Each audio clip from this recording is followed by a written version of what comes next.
Hey, there we go. We are live. We are live. We are officially live. So now we can say hello to our audience. I don't see it live on the YouTube channel. Hello. Whoa, that's a lot of comments. What the heck? I just saw a bunch of comments streaming. Okay. So, hello, Alpha. Oh. Happy birthday to all Hey, of are us you there? and everyone who's Can't joined us hear right you. now, Oh. and will continue to I join think I us know probably why. along the way. So I didn't have Technical a blue issues. Freddy. Technical I didn't have a issues. blue. Oh, can you hear me? Because I'm hearing like triple echoes.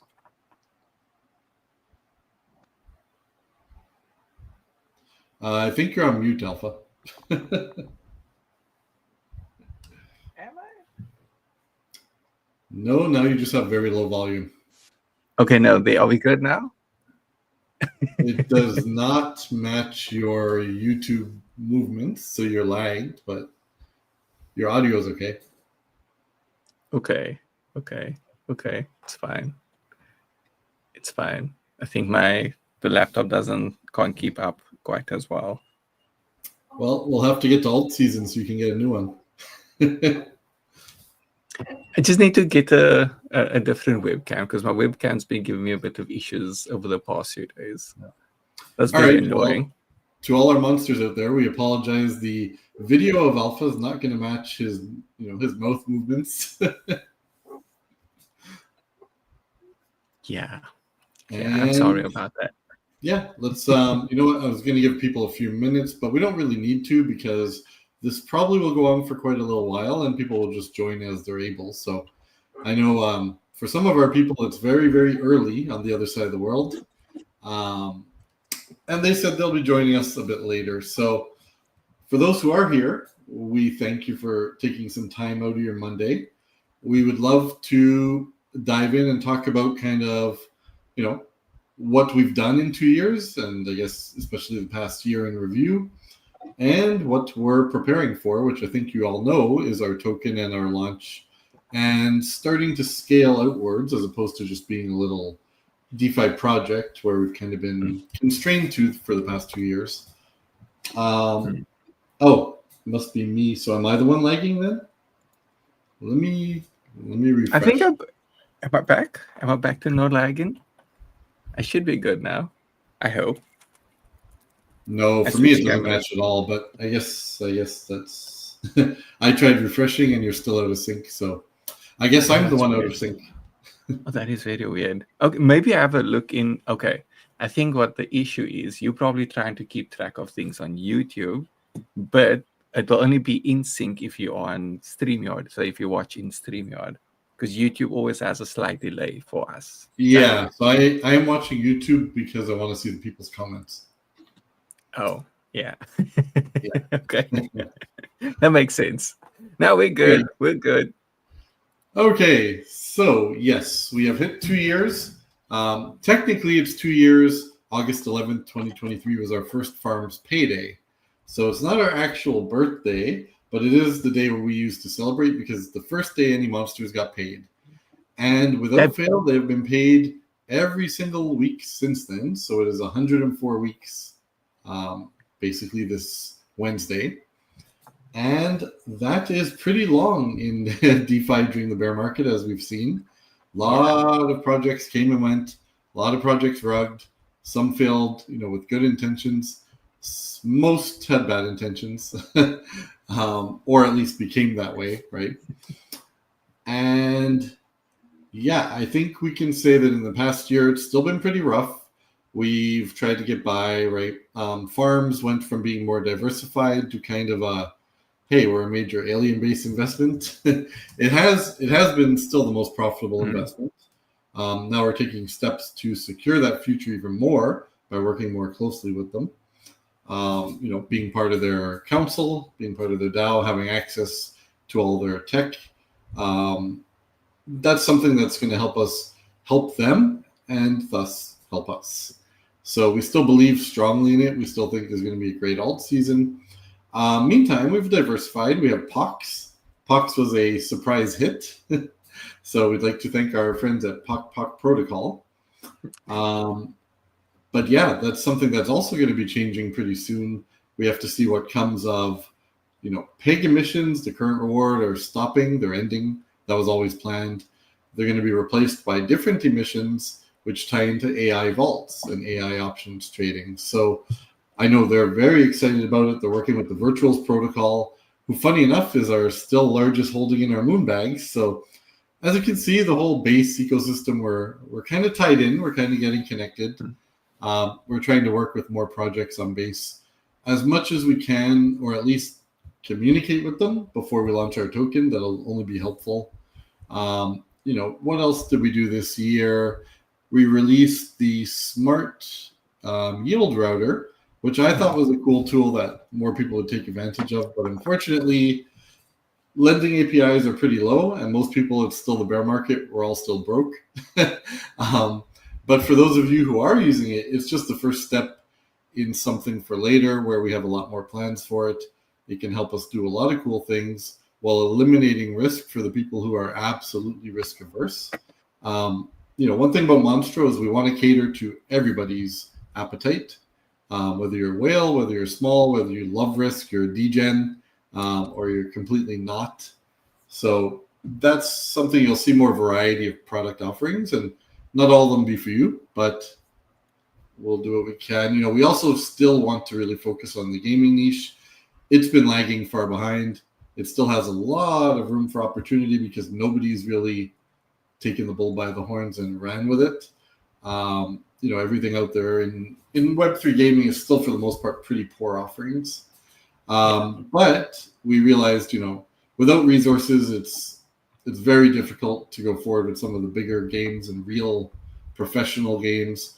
There's a lot we can do that is just on-chain PvP. That's still involves, a bit of skill, a bit of luck. Not so much an ROI DApp, not so much a Ponzi-nomics style system like a degens, but things that keep what people liked from degens and what gave them the serotonin rushes, right? The dopamine hits, and package that as something that's a little more competitive, a little more straightforward. So we have, to that end, we have Last Monster Standing, which I think is going to be pretty fun when we do launch it. We have the degens. Instead of a season 2, it's essentially degens, what's it called, Jackpot Battle. All this stuff is in our wiki, in the roadmap, so you can read a little teaser about it. And then we have, just a lot of other stuff that's not Monstro specific, but stuff that Monstro can launch back and support. Let's just say ideas is the one thing, never in short supply. But at the moment, we got to put them all on the shelf because we got to focus hard on our token launch. It's been 2 years, right? We owe people from Lazarus Pit this launch. We owe people from Master Brews, Whelps, Heroes, and Villains. And it's something that'll help, the monsters get to the next level and open a lot of doors for us, because reality is, in our current form, not a lot of, from influencers to projects or other investors, want to talk to a project that has an NFT attached, right? Doesn't have its own token. That's been a killer for a lot of conversations. So it's just something that's going to help us grow and get out of our little bubble we're in and kind of have no more limitations. So we're very excited for that. We're putting in a lot of hard work. If anyone wants, we'll talk about the Monstro token later at in a couple of hours.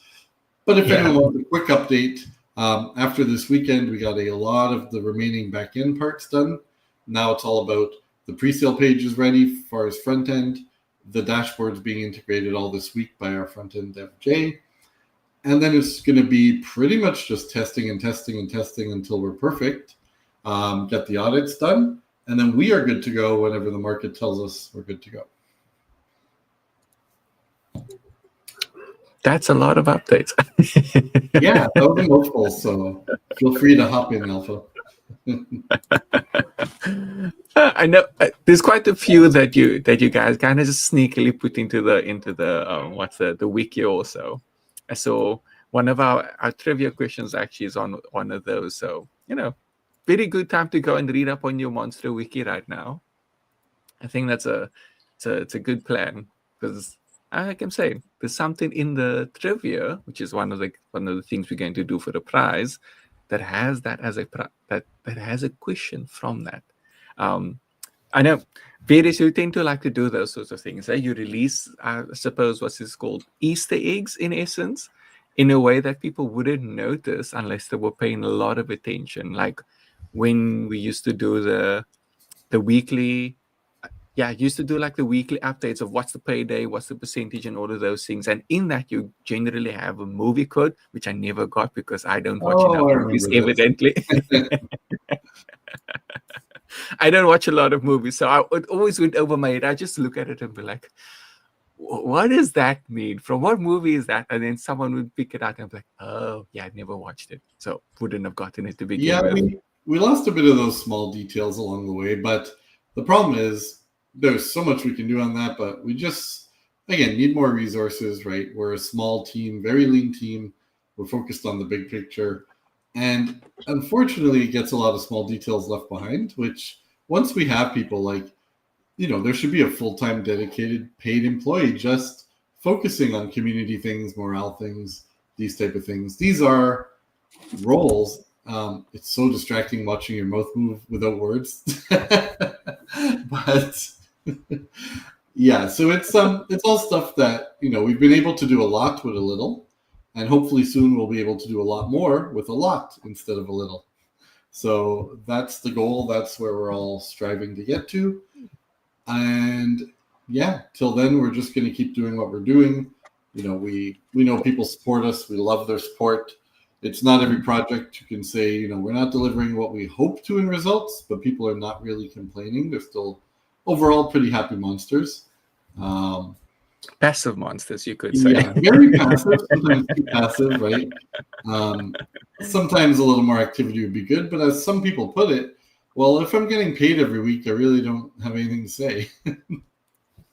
So very true, very true. I think the most activity we've always had was actually just around payday. So as soon as payday would go live, we'd have like that spurt of activity, and then everyone would just go quiet.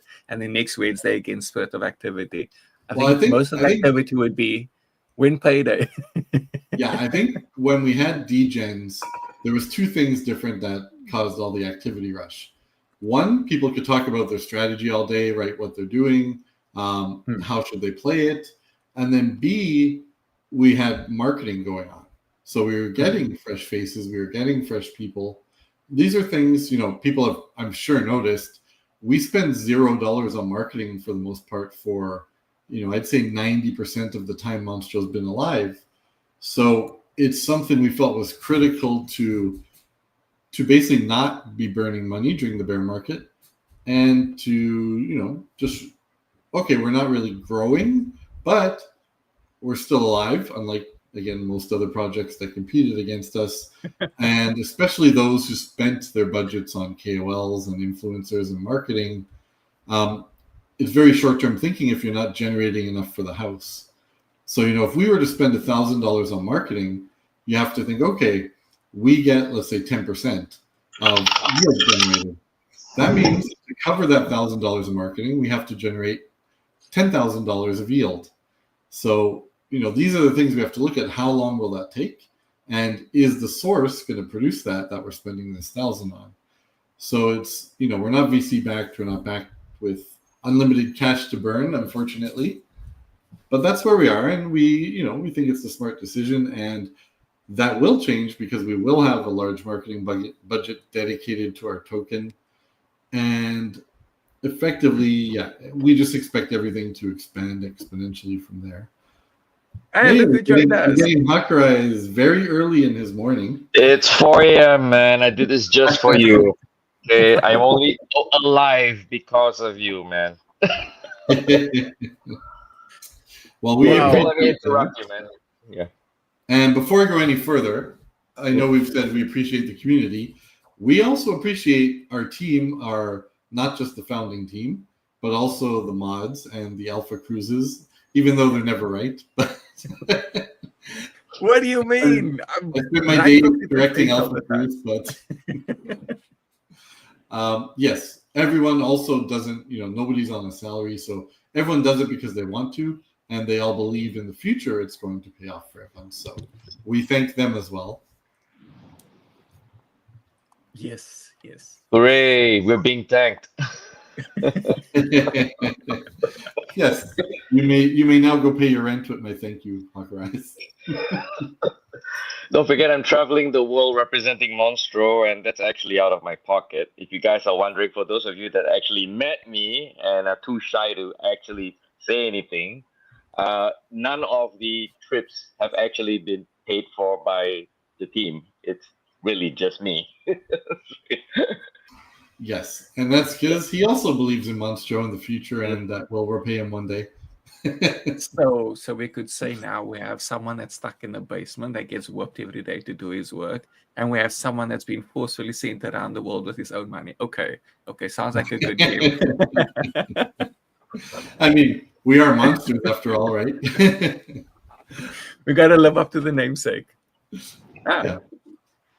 Yeah, I wonder, has any of our monsters that like are people that have actually been in the community meet up with you at any of these events? I know you go Yes, to a lot. It's like actually. every month. I can tell you for a fact that okay, let's just recap 2025 real quick. There was Southeast Asia Blockchain Week that was in Thailand. Mm.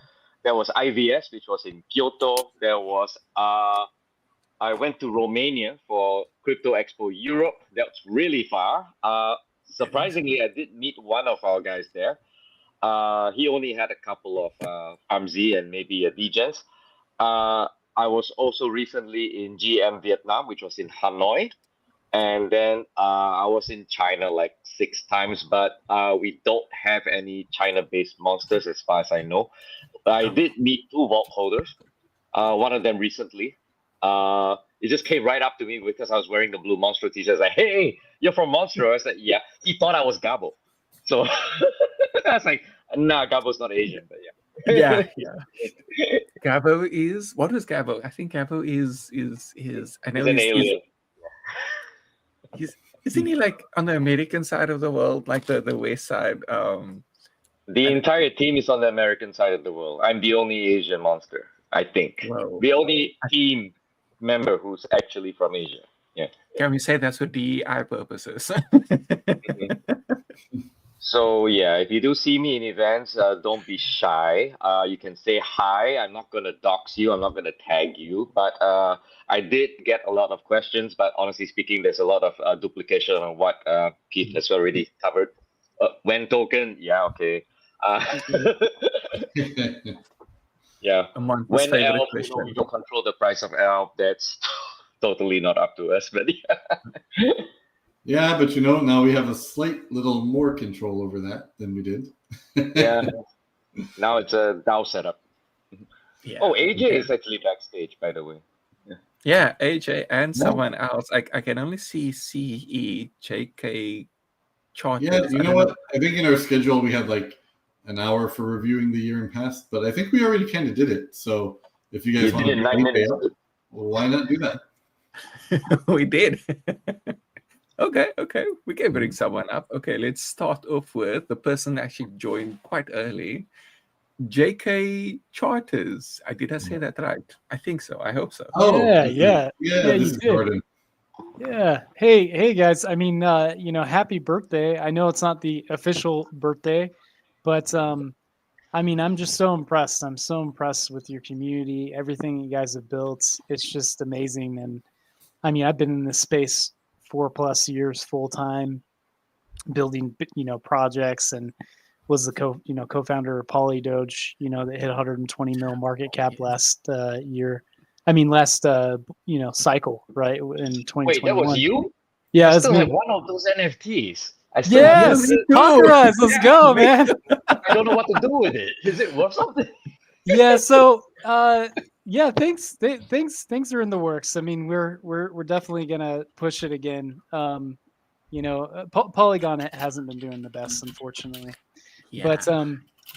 But yeah, I mean, I love like listening to you guys and hearing about how you're engaging with the family that you've built over the last 2 years, and I've just been so impressed with when I talked with Oxvarius, like and learning about everything you guys have coming. And ultimately what we're building over here with Rift is we're building an entire platform where you can take every token or digital asset and make it like a Minecraft building block that you can fuse and fractionalize and, you know, create all kinds of different recipes. And so we look forward to providing, you know, those types of utilities to your community and, you know, doing different things that we can keep this partnership going, you know? So I appreciate you just bringing me up and inviting me to be a part of this today. Yeah, I mean, we want all our base friends, old and new, right, to be part of this. And for everyone else, you know, Jordan's someone who knows a lot more people on base than we do. So he's, you know, someone who's able to help us reach some of those other places. Even though, you know, ClankerCon didn't make it, we were kind of bummed about that one. It was going to be our first little sponsorship. Yeah. But I'm sure there'll be plenty of things in the future for us to do so. Yeah, I'll just give a quick update, I guess, if you want me to on ClankerCon. We got time. Feel free. Yeah, it didn't end up ended up getting pushed because one of the co-founders of Clanker ended up being a scammer, and so he got kicked out of the team. He got found out.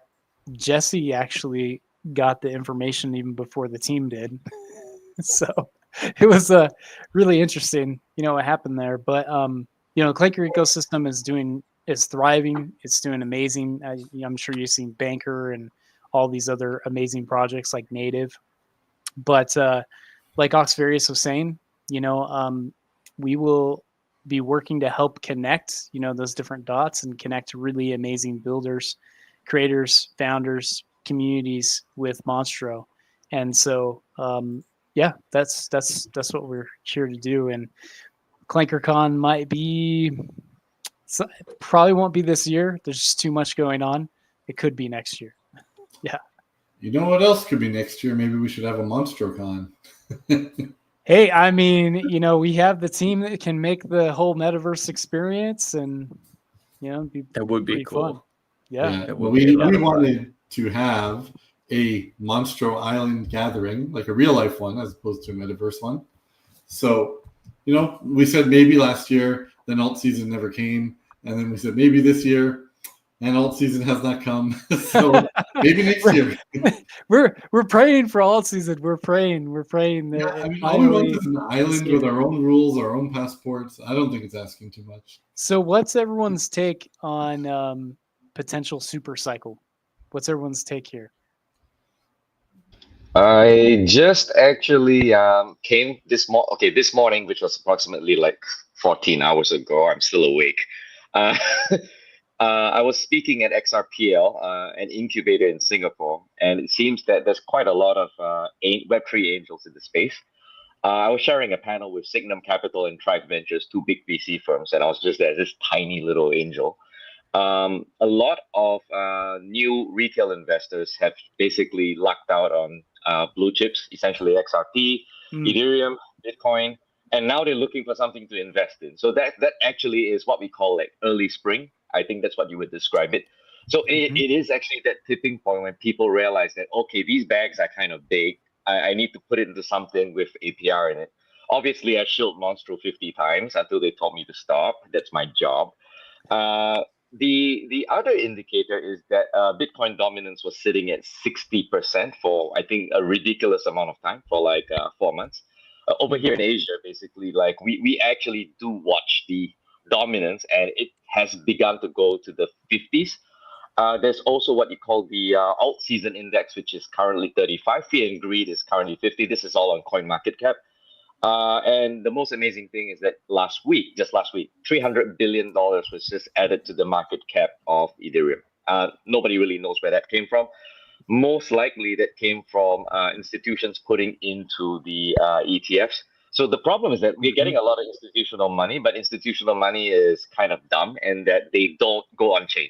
So they just call up their hedge fund and go, hey, I want some Bitcoin, and they buy package shit, sadly. So I'm just hoping that this doesn't go sideways and we just end up with like 70% Bitcoin. Because, yeah, that would mean no alt season. Yeah.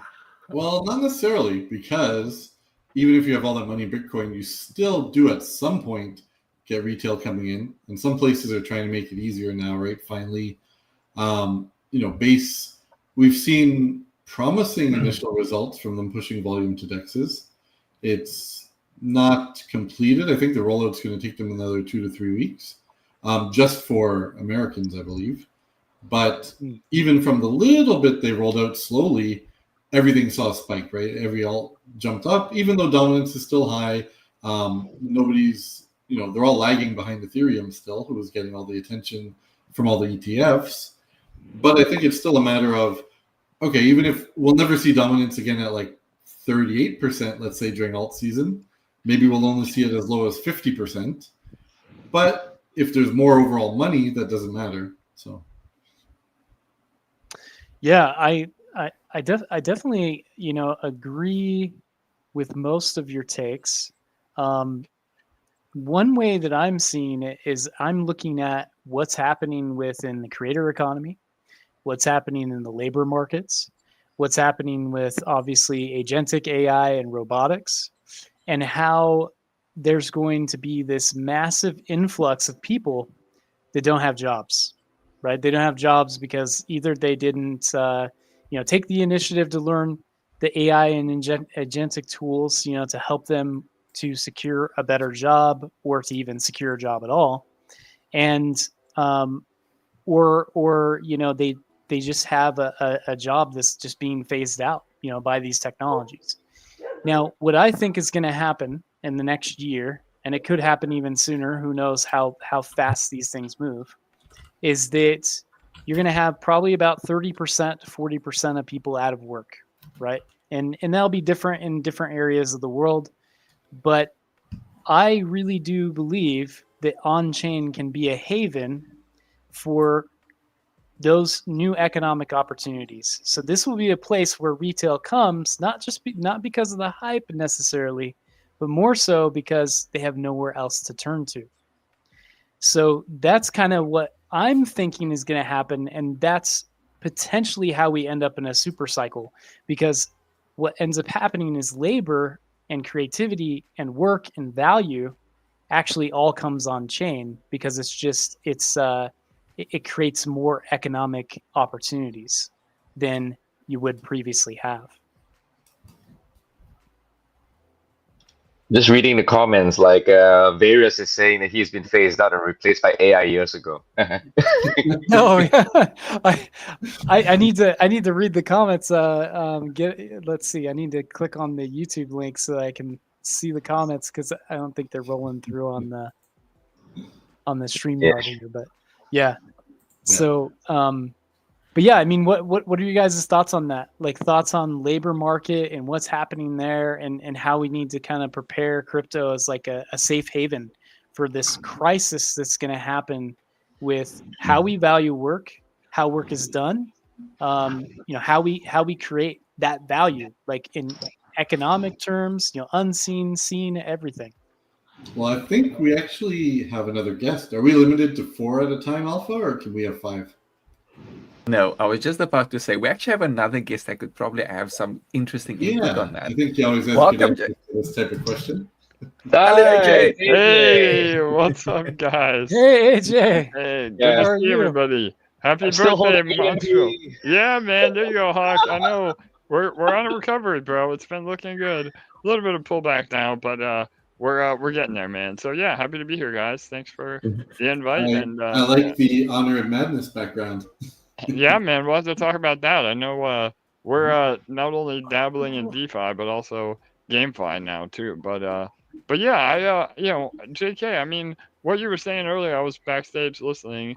I definitely agree with some of that. I mean, I still think that we, no matter what, there is going to be a job market outside of AI for at least another 10, probably 15 years.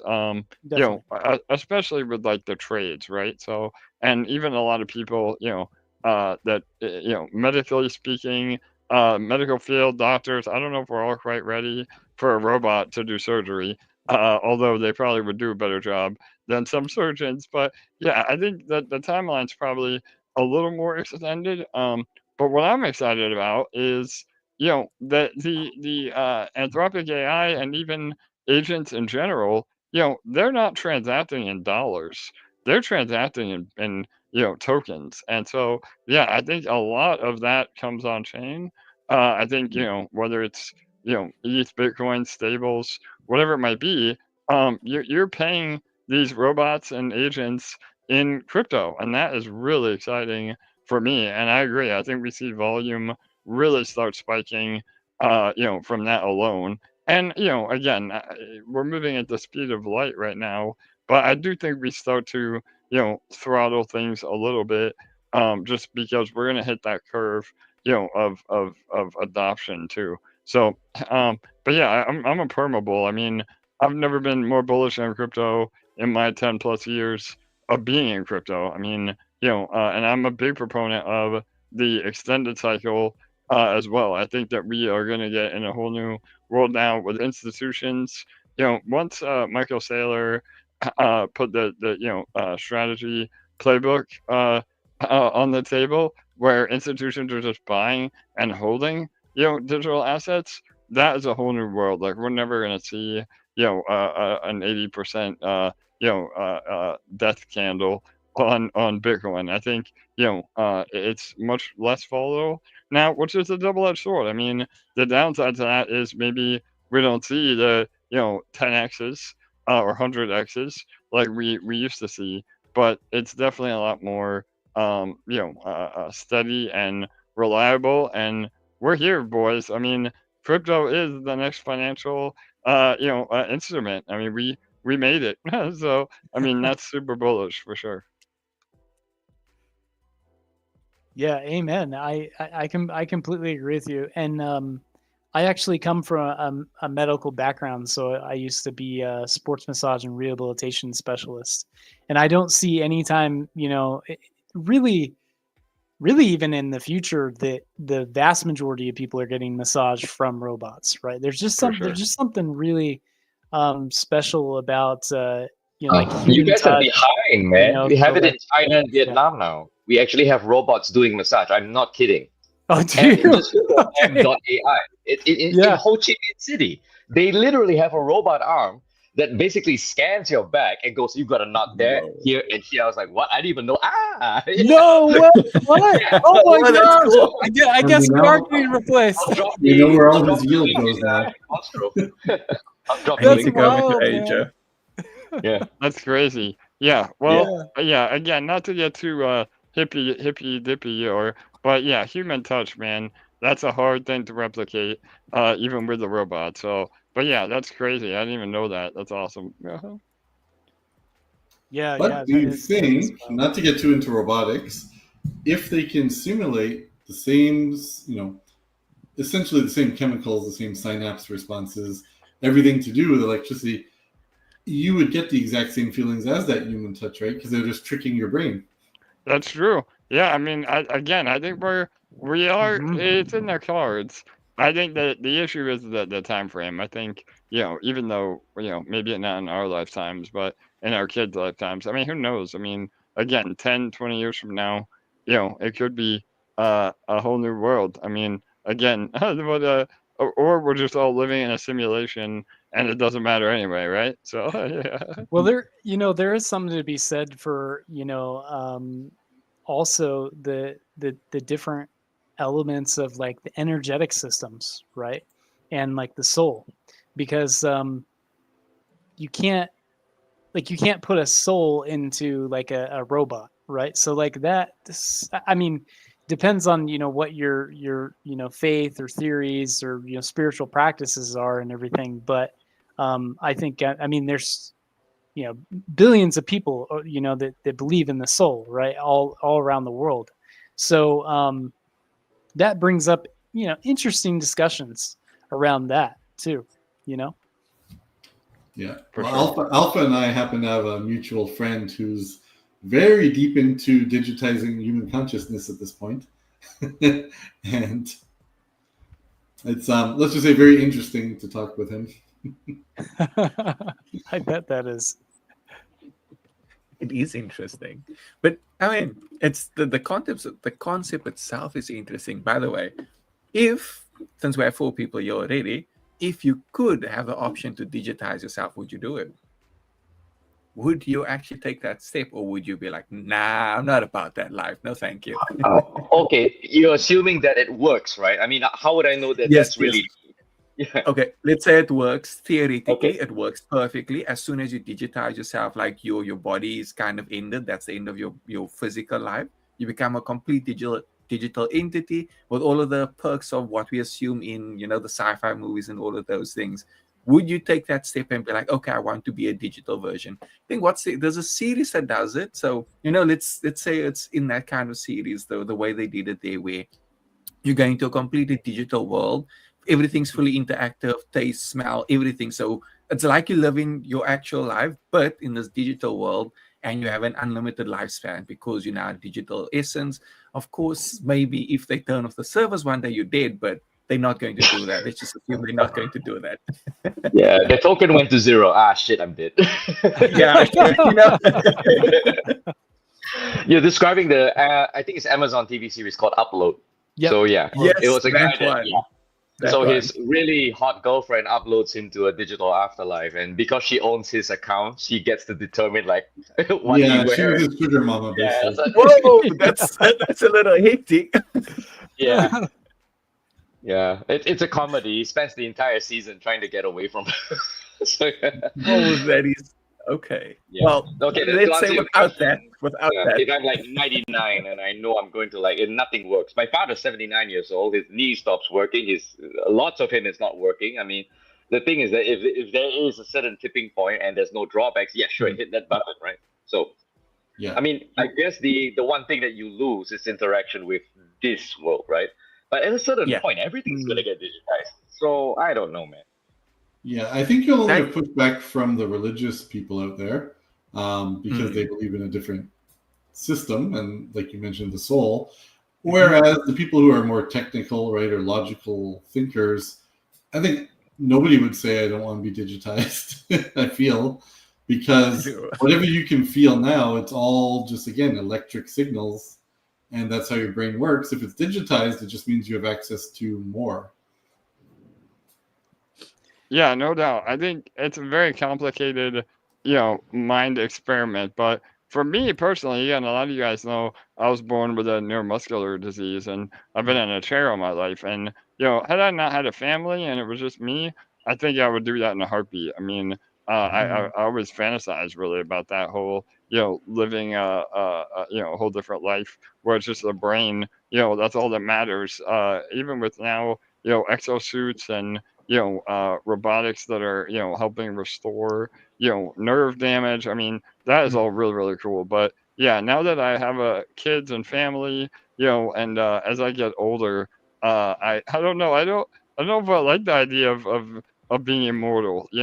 I'm looking forward to the sweet, what is it? The sweet break that death will bring. So Yeah. yeah, so, yeah. Well, I was going to say, no matter what comics or sci-fi you watch, anybody who's immortal, 90% of the time, their quest is to find someone to kill them. Yeah, for sure.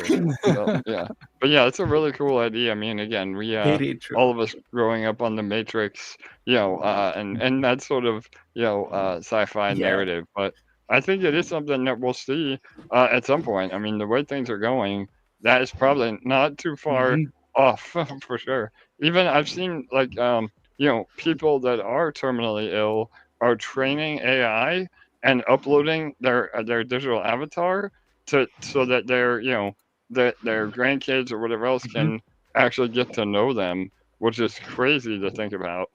Even though it's kind of a facade, that is really interesting to me for sure. Yeah, I mean, that's all kind of based on, even if you go back to the early stuff like Superman, the whole fact of him talking to his parents because he loads a crystal, right, and they're an AI essentially.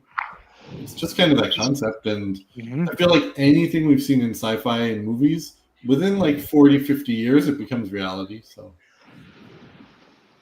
yeah, and I think it's really cool, to have like that preservation of history and where you come from and learning and growing from your ancestors and everything like that. So, I mean, we have all kinds of different history books and journals and all kinds of things, and so this is just a whole nother level. Just takes it to a whole nother level.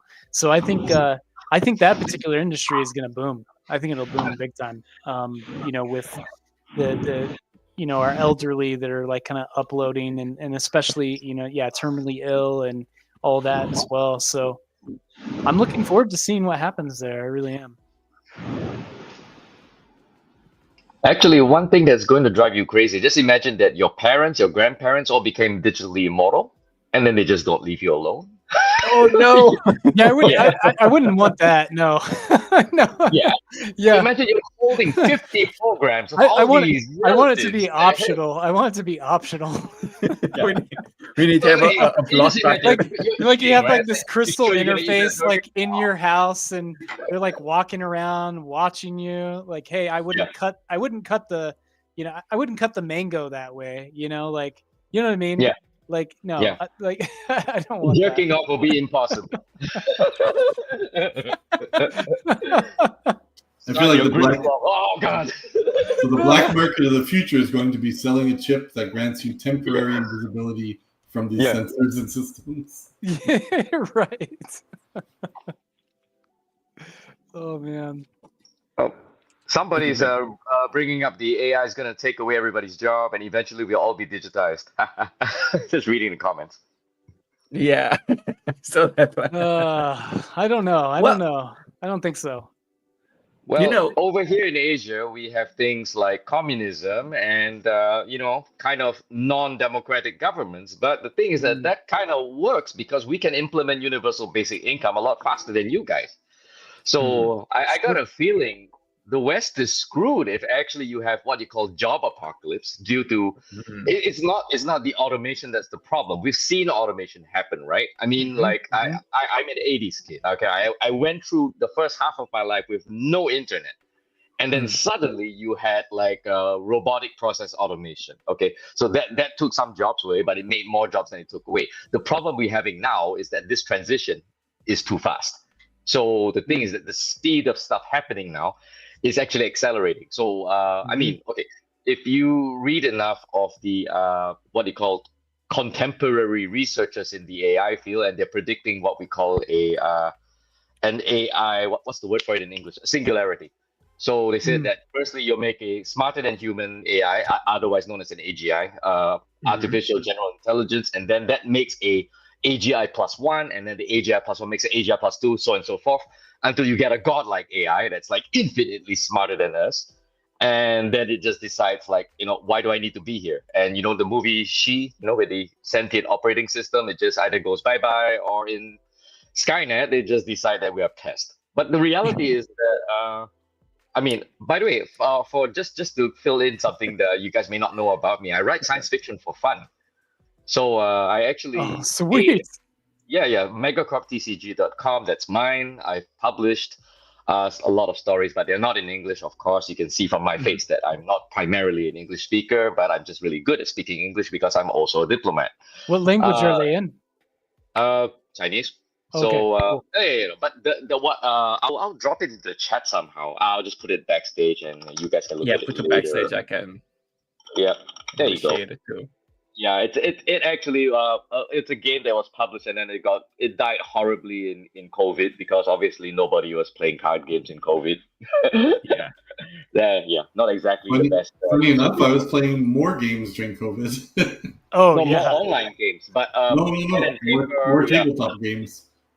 Tabletop games. How? Yeah, because my buddy owned a shop, and that was kind of our refuge from the rest of the places. I played a ton of tabletop during COVID too. Yeah, a ton. Wait, you Americans didn't have very strict rules. We didn't have. We just didn't listen to them. As you guys did. Yeah, that's true. We couldn't leave the house. It was liberty horrible. or death. Yeah. No, that's really cool. I'm in the check. That segues us from AI into gaming. And while AJ's here, we can talk about GameFi and how we see that coming up, because I feel like it's something that constantly keeps disappointing people. Not AJ's, I mean GameFi in general. That everyone expected it to boom last cycle. It didn't by the end. Then they thought by now at the beginning of last year was going to boom. It did not. Now we're still, heading to alt season, but nobody really talks about GameFi too much right now. I think, sometimes you see like, oh, maybe at the end of this cycle again. So let's see what people think about the state of GameFi. Can I contribute to this? Because I actually invested in 2 GameFi projects, but and obviously you know that I've been going to a lot of conferences. The current sentiment in the Web3 industry is that GameFi shat the bed. So it's pretty bleak because most of the successful GameFis are actually Web2 titles or Web2 publishers that have actually kind of like come on chain. Now, currently, the big gorilla in the room is actually Sony. So I went to Tokyo Game Show, which was last year, and I spoke to members of, Sony has their own chain called Sonium, and obviously it's got low TPS, etc. They set up a layer 3 on their own chain, which is called Yaiba chain, and Yaiba chain is actually co-owned by the biggest gaming guild in the world, which is called YGG. You guys may have heard of it. Oh yeah. So yeah. So that was their play. They were expecting esports to be the first thing to actually come on chain. They have been obviously very disappointed because it hasn't happened yet. However, the finger is still on the trigger. If anybody can actually force a game exodus into Web3, Sony could literally force every single PlayStation Network user into using a wallet, force them into a wallet, force them into having on-chain adoption, etc. But there is some bizarre reason why they haven't decided to do that yet. So that's an actual conversation which I've actually seen on panels being discussed and speakers actually bringing up the same topic. It's like everybody's going, okay, why doesn't Sony do it? Why don't start tomorrow? The reality is that the only real big title in Web3 has been Axie Infinity, and you guys know how that is, just a giant Ponzi. And the reality is that most Web3 games aren't fun to play. They have bad assets. They're pixelated. They're really low res because you cannot put like vast amounts of information on chain. You have to keep the assets off chain anyway, and then basically on chain elements are supposed to be things like IMX? They're supposed to have a game passport. You're supposed to be able to bring your gun from Call of Duty over into Fortnite, but that hasn't happened yet because the 2 studios just don't want to play ball. And then you have the platform wars, which means you have Xbox versus PlayStation, and they don't even talk to each other. Even, for example, you cannot get into Diablo 4 multiplayer with somebody else, which is on like PC. I mean, you can, but it's extremely clunky. So they haven't even solved those fundamental problems yet. Nobody can agree on a single standard. That's my take is somebody huge has to actually be that first mover. And my horse is probably Sony. Yeah.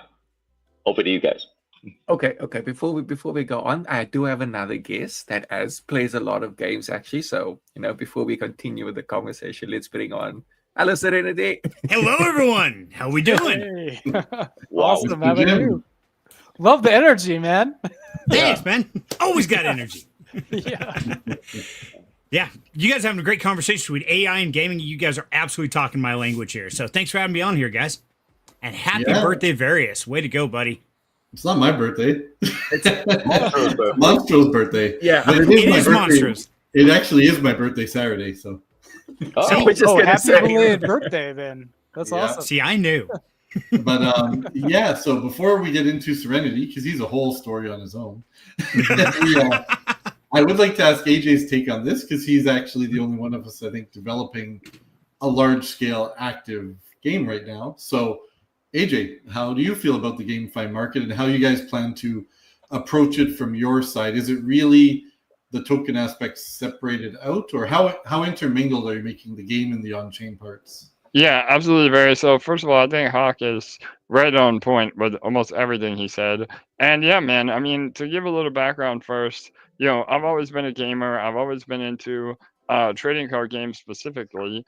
And about 10 years ago, I got into crypto, and the first bull run in 2018, I found an incredible online Web3 based card game called Splinterlands, and that was my intro into Web3 gaming.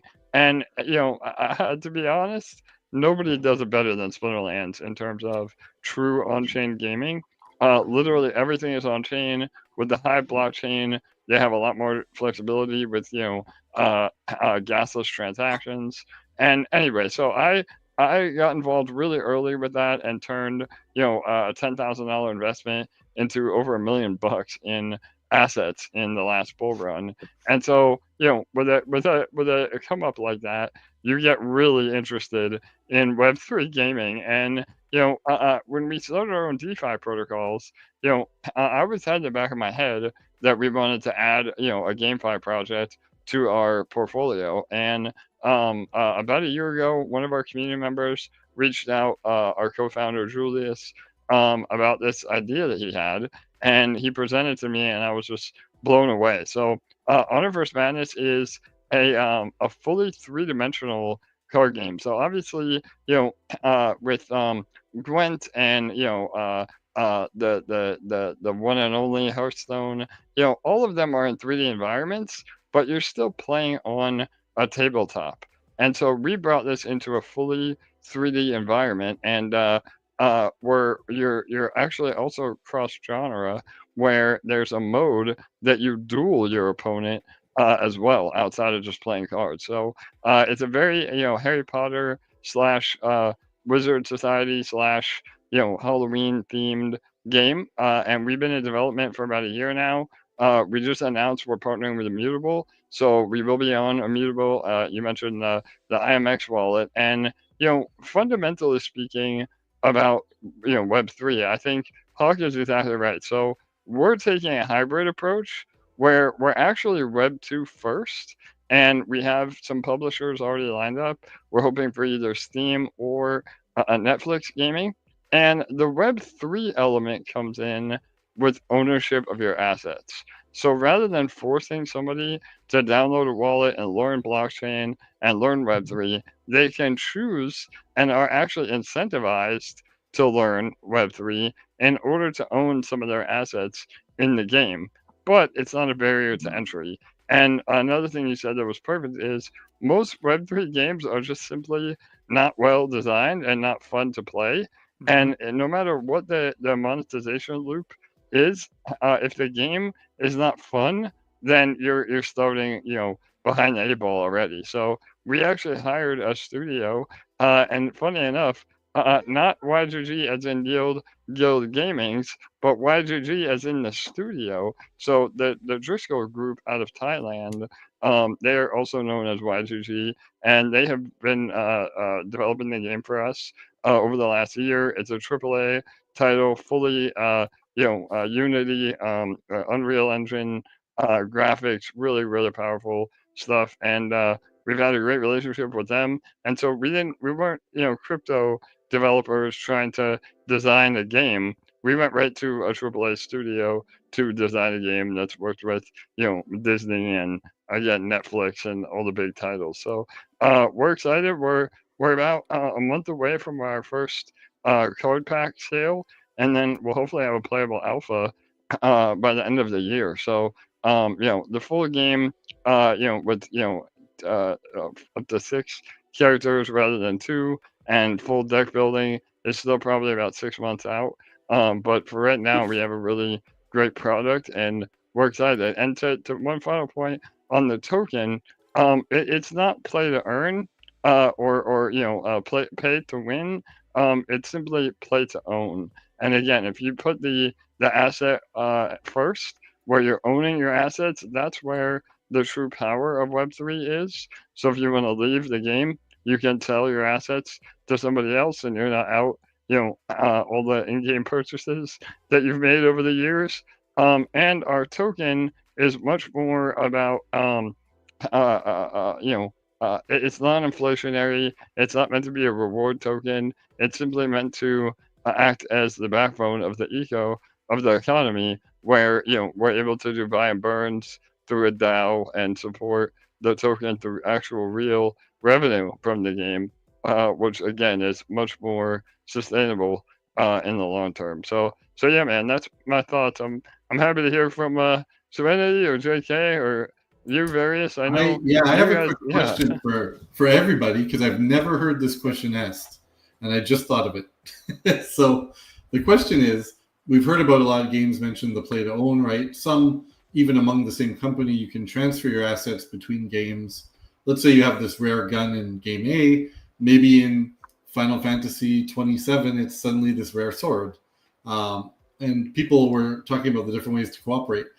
Do you think the opposite though is true, where, all right, I see your game, I'm a competitor, I launch a similar game, and to try to lure your folks away, I say, come and burn your assets in my game, and I'm going to give you X. Whoa. Yeah, I like where your head's at, Various. I mean, leave it to you to come up with the edge cases, right? But I don't know. I'll go real quick first. I would say for me, it's more about working together. I mean, that's one of the reasons why we chose Immutable, is because they had amazing success with Gods Unchained, and it's about really going after the target audience, and not necessarily poaching, but chances are if you're into Hearthstone or Gwent or again, Gods Unchained, that you would be interested in the next, TCG as well. So yeah, that's my opinion. I've always been the non-competitive and rather, the rising tide rises all ships sort of mentality for sure. Oh, we have another person in the background. Oh, Bring him up. outstanding. We're getting a lot Bring him of up. Yeah. Can we bring him up? No, AJ, I just researched the game that you're building and everything. I mean, dang, like I definitely want to learn more. I would love to talk to you about potentials of like a partnership, because there's different things that we can do with our system to help with GameFi and like composability loops and token syncs and different dynamics. We're working with several different games right now, actually, on Base and BSC, Polygon. So, and also on Ethereum.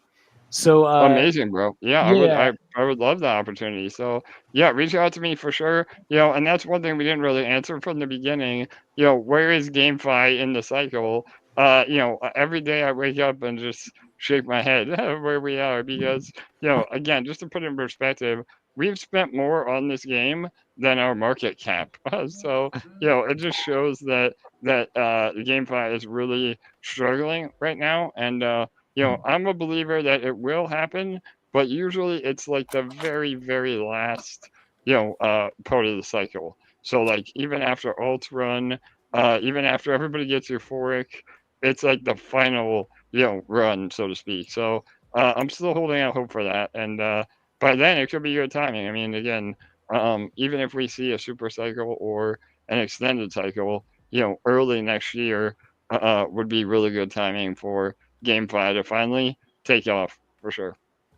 Well, AJ, I just want to like echo, the same things that you basically said when it comes to ownership, right? So I've been a gamer all my life. I've played tons of MMORPGs. I actually was a legend player on Hearthstone every single month, right? So I did the legendary, climb every month, right? So I played Magic the Gathering when I was a kid, like I'm also an 80s kid, Hawker Eyes. I have some Asian too, so that's why I look young. So, Can't beat me. I'm 40, but nearly 45, dude. You beat that. Whoa! Whoa! Bro, no You can tell the way! people who work hard look much older. Oh my god! Whoa! You look so you look younger. Oh, than yeah. me, bro. The secret is cardio. Everybody hates it. It's like, what's your secret? Cardio. Oh my god! Don't talk to me. Yeah. No, it's not that. Especially when I That cut you off. Chinese bloodline, isn't it? It's Yeah, an no Asian worries. blood. Yeah, I'm 39, so and I'll be 40 next year. But yeah, so like I think that's the biggest like value proposition, right, for the blockchain gaming and crypto gaming. It's being able to own your assets, be able to trade them, be able to have them accrue value according to all the things you do in the game too, right? Like all the time you spend. In 2013, I had the #1 guild on one of the Final Fantasy Realm Reborn servers. I had 500 people in my guild. I probably ran that guild and played the game 15 hours a day, right? It was like a full-time job basically. And this is a little bit more about me. I have a major chronic illness from my service in the United States Marine Corps. So I was on my deathbed for like 2 years. And that's what I did. I gamed, man. Like I just gamed. Like it was my escape, And so but yeah, I really do see that GameFi and gamified dynamics, that that's going to absolutely take off. And in fact, it'll be one of those bigger meta shifts within the industry, because once gamers understand that there's so much more opportunity with everything they're doing already and just having a great time, and then there's some potential value upside outside of just, you know, what the you know, the studios or the developers are, you know, putting into the game. I mean, it's absolutely going to take off. It's going to take off in ways we just can't even imagine. And I personally think that eventually with agentic gaming, that's going to be another huge shift, because so I'm actually working with a team right now, and I'm a part of the team. We're creating what's called the agentic gaming multiverse. We're making an entire like Westworld type of AI world where you can co-collaborate, and you know, the companions are AI agents. You're going on these endless adventures with like dungeon masters that are AI agents. The story is being driven by players. It's multimodal. You know, it's using all these different generative systems, you know, to have all the, you know, the different game elements and everything, and all built on Unity. And so, yeah, it's an exciting time. So, you know, and like you said, AJ, like, Ben, I looked at your guys' chart and I was like, okay, where do I need to take some assets? Because that is crazy. I was expecting to see 10 million market cap at least with what you were talking about. For sure, brother. Yeah, no doubt. And again, I mean, we have super healthy economics too. Like I said, no inflation, and you know, I think back to what Hawk said earlier too. You know, the issue I think, unfortunately, is because of, you know, Axie Infinity. You know, all the big releases of last cycle. People still do have such a sour taste in their mouth because those were just glorified Ponzi's. You know, I mean, again, there really was no economic model. It was just literally paying you to play the game at some point. And so I think that's what people think of when they think of Web3 gaming. And that is like the exact opposite of what real Web3 gaming is. And, you know, again, I think you're right. I think it just takes that mentality shift to happen over time. And, you know, the other thing is like, even big studios, you know, it's not, I could see like a narrative where, you know, these big studios want to keep everything Web 2 so they make the most amount of money. But you have to realize is that they're still issuing the game and issuing the assets. So, you know, if we did get a big studio, Hawk mentioned Sony, I mean, if they were able to actually embrace Web3 and show the power of what you said, JK, true digital ownership, I mean, it just makes so much sense. And I don't know, do you guys, I also heard that Grand Theft Auto 6, they're supposedly going to be crypto compatible. So I think that maybe could be a good gateway into that. But honestly, I haven't been following it that closely. So I don't know if any of you have more info on that. But a big title like that actually being Web3 friendly is the spark that we need for sure. So I'll just jump in to say we have another person who joined us. It is Adam, Tilting Shock. He's just been waiting. Yeah. Now we got a smile out of him. But so we didn't have Serenity introduce himself. So, you know, he never gets to talk on streams. So yeah, never. Wait, more like it never shut up. So we're gonna have to shut him up soon. But I'll let these two kind of jump in, and then I think after that we might want to play our first game, right, for the people waiting. I don't have the schedule with me, but who follows the schedule? Perfect. We don't. We never do. Well, what's the schedule? What? How does that work? I don't know. Join us Friday nights, and you know we don't cover a schedule. We just start, and then when we stop, we stop. But yeah, for anybody who doesn't know, I'm Serenity. A lot of you know me from Down Home Crypto. Run a Discord and a YouTube channel. And yes, like Alpha said, and Various said, I am a big gamer. I've gamed since way back in the day. And like you guys, I'm an 80s kid. So I grew up without internet. I remember working all summer to get my first Atari 2600. Yeah, I've been gaming since then. So, and I've always been a proponent of moving gaming to a Web3 environment.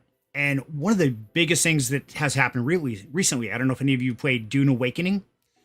They just released that, 5 weeks ago? They've lost over 80% of their players in 5 weeks. Yeah, insane. However, if they had just gotten to a Web3 model where you actually had ownership of the parts you build, the things you manufacture, it would have its perpetuating ecosystem. And that could have saved this title. Because, I mean, in 5 weeks, you use 80% of your gamers is insane.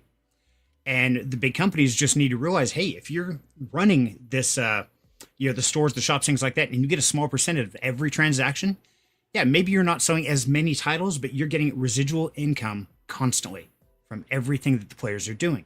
So why not give them ownership? And that has always been one of my biggest gripes as a gamer since day one, is it doesn't matter whether I'm playing World of Warcraft or EVE Online or any of these. As soon as they turn off the server, all the work, everything I've done is gone. And that has got to change. And how it's going to happen, I don't know, but it's going to happen because I think people are tired of it. They're tired of paying $80 for a title. And then, 6 months down the road, it's not enough to keep servers going. We're going to shut it down. It's like, why did I do this? Why am I doing this? Remember StarCraft 2 and Neverwinter Nights, where you actually had the campaign builder? You could actually build your own stories. I got really pissed off because when they shut down, Blizzard, now it's a big evil corp, we know that, right? Blizzard basically decided that the players were making content too fun. Because, user-generated content was actually better than the single-player campaign. So they stopped people from doing that. So, and they were worried that somebody was going to actually kind of use that sandbox that they built to sort of, that's exactly what happened to, League of Legends. It used to be, Defense of the Ancients, right? It was a Warcraft map. And then it became its own game. And then Blizzard freaked out. Like, okay. Now you guys cannot have nice things now. Yeah, you're too good. You're out. Sorry. All done. Yeah. I had a similar experience on my end when I was 14-ish. The first card game I ever played was, funny enough, a WWF game. And I'm sure Keith probably played this, and it was called With Attitude, I believe. And simple card game. You buy card packs, you build your deck, you have matches, you participate in tournaments, win belts, and all this stuff. And at that point, I had a massive collection. I was winning so much. And I'm like, you know what? I really want to buy a Nintendo Wii. So I'm going to sell a bunch of cards in my collection and get that money. And I did. And unfortunately, 2 weeks later, they announced they're shutting everything down, servers coming down. And I was like, oh, shit, I feel so bad. I just sold $200 worth of these cards. And the guy hits me up. He's like, so any chance I could get a refund? I'm like, sorry, man, that money's spent already. He's like, yeah, I get it. But, I want to try anyways. I felt so bad, and I still think of it to this day, how bad I felt, because I felt like I ripped off this kid, but in reality, I didn't know it was shutting down, so there was nothing I did that was malicious, but it just sucks. And just to echo that point, games really do need to start converting over. Obviously, Roblox is doing it with the way their system works, but even then, they could shut down at any time. And we'll see what happens with GTA. I've seen the same rumors. A lot of publications have come out saying that they are going to have a massive crypto ecosystem built in, and if they do, that's going to be a huge boost for our market and anyone that's in the GameFi space. So I think one thing we didn't shout out to is, if anybody's here, I didn't recognize any names, but if anyone watches this later from Whelps or Heroes and Villains, we have our whole history with our games there that I'm sure Adam can tell you all about. Thanks. I was a day one. Let's just put salt in the wound right there. I was a day one minner of the Whelps guys, so still hold them.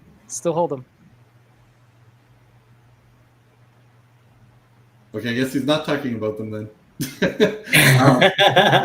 All I was going to say was, though, we followed AJ's idea where we hired real studios who produce real video games. We said, let's build the game, and then we will tie in the blockchain components and tokenomics. Unfortunately, our strategy hit a wall because we were maybe too aggressive, especially with trying to build both of them at once, which was a lot of my pushing, I will say.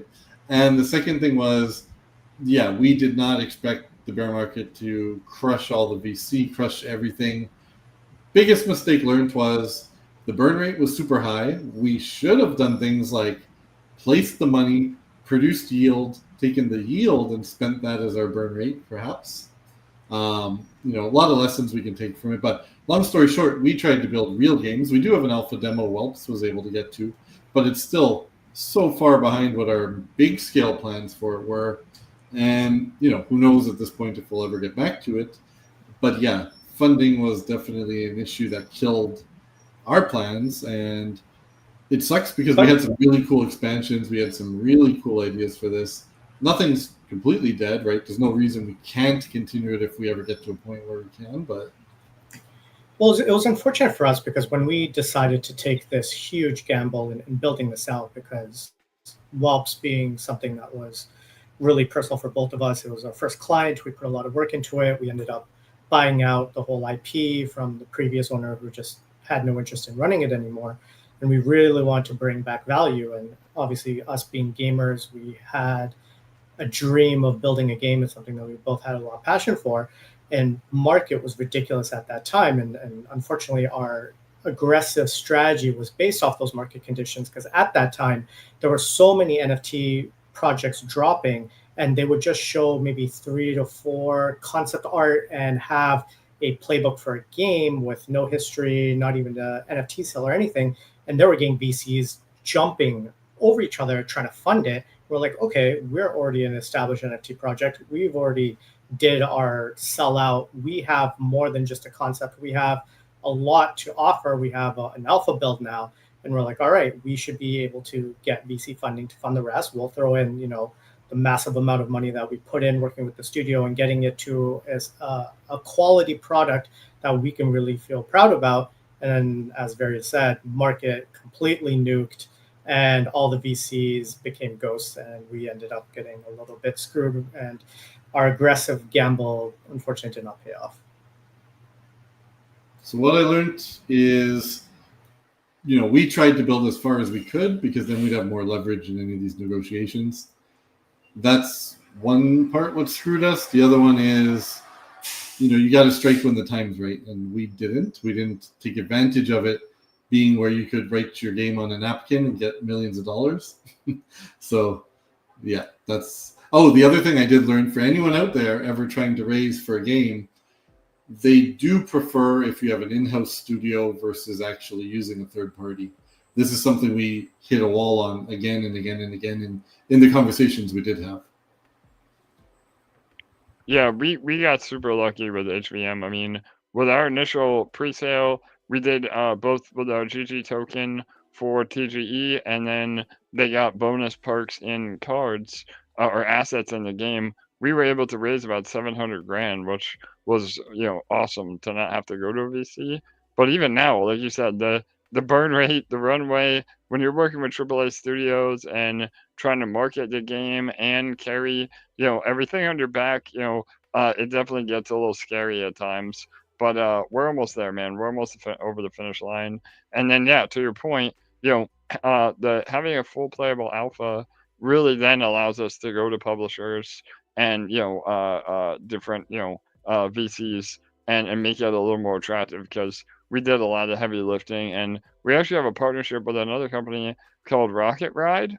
They're a really killer kind of consulting firm for Web2 and Web3 games, and they've been instrumental in helping us navigate some of that, because it is a whole new world. And to your point too, Various, I mean, even now, like even though we're in a bull run, the GameFi VCs are few and far between, so it's definitely a struggle for sure. And I was going to say, should we play our first game, or are we too early? No, I think we're good. I think Alpha is all set up. Yeah, should be good soon. I see there's more All right. comments though. So is it going to be first the return of the grubfish? That's Yeah, what people wanted. Definitely be. So for everyone in the audience, you're all entered, I believe. If you're not, you blame Alpha. But you're all entered. Double check, yeah. And for this, I forget, are we giving away 2 prizes, 3 prizes, Adam? What was this one? This one is 3 prizes. Okay, so let's say the first one is a $50 POX NFT.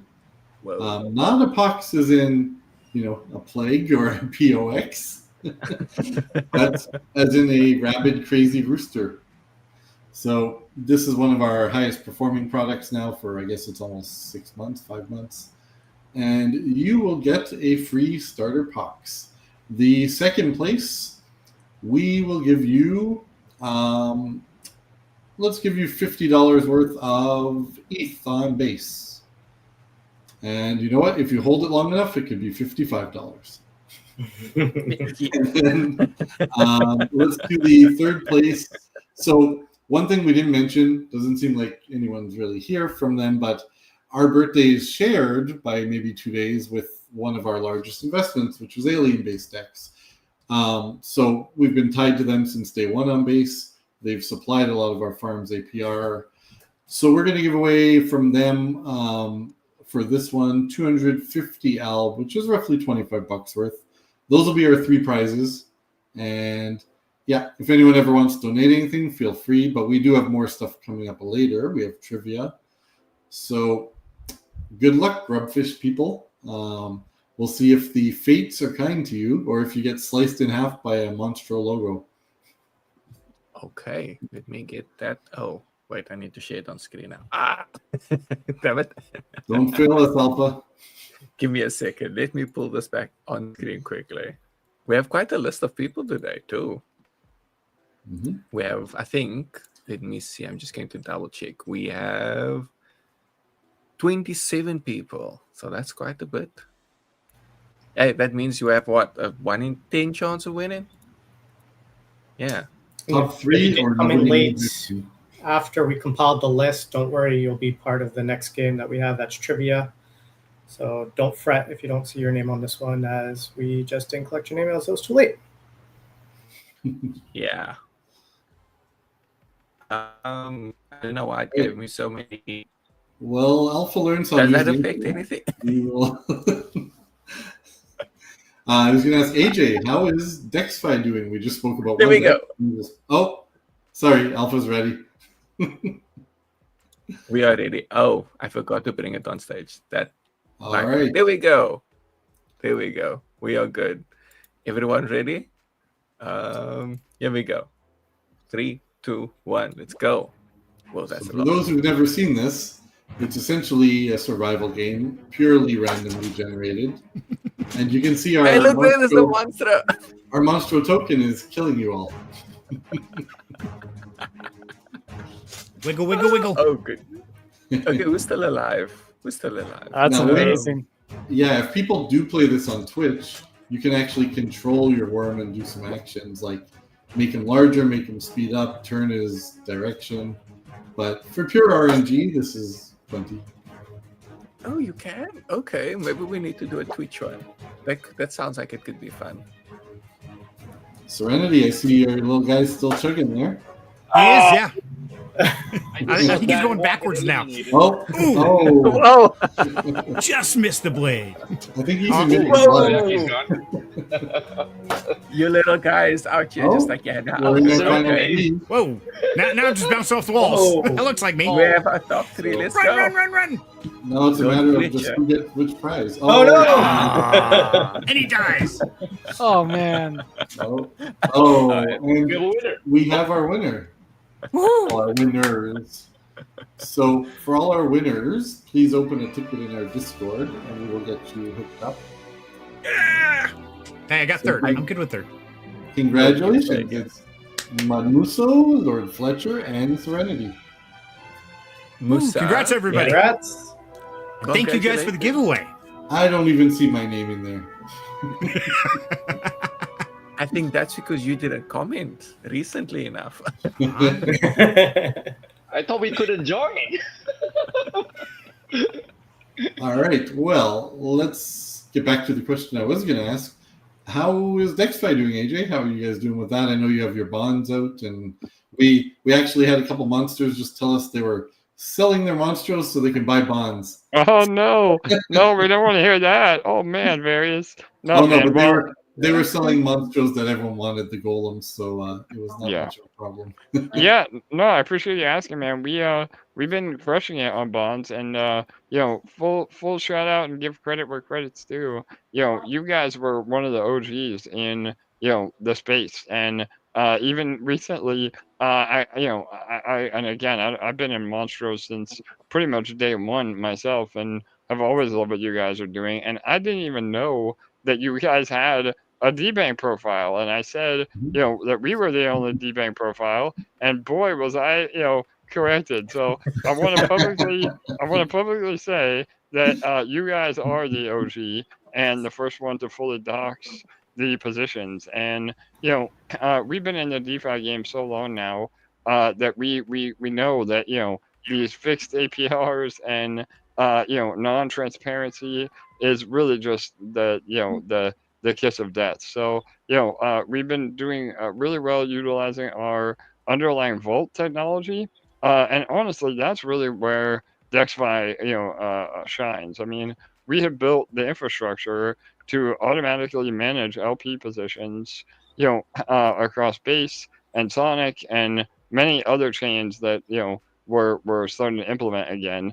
And it's a way that, again, even if you're not that familiar with LP providing, you can do it on your own. And the only reason that we even created bonds was people like the easy button. So just like you guys have with Monstro, they don't want to have to actively manage their LP, even if it is as simple as we've made it with our underlying tech. And so we launched bonds about 3 months ago, and our TVL is overall about $3 million. We have our treasury bonds, which is through DexFi, and then we also have some white label partners. So we've been able to kind of offer this real yield to other projects as well, which has been really powerful. And I mean, I know I don't want to share too much, but Various and I, we catch up, at least once a month on how to work together. So I'm hoping that we finally can maybe put together something that everybody's been waiting for on a collab. But again, I don't want to drop too much alpha. I'll wait on that for later. Yeah. And see, I've gone 2 hours without dropping any alpha. I think that's a new record. Wow. Guys, Well, Gabo is here. Yeah. Has anybody noticed that Gabo's here? Oh, I didn't Nobody even notice knows. that. The ghost of Gabo. Yes. Now the chat got sexy. So Gabo is the original OG monster, because before Monstro's Discord server was Monstro, it was the Kraken's lair. Mm-hmm. Used to be a big time degen, so get me back my 2% a day kind of project though. What's So up, Gabo, AJ? Gabo, people are asking, where have you been hiding? Hey, brother. Under a rock. Damn it, you Right. beat me to it.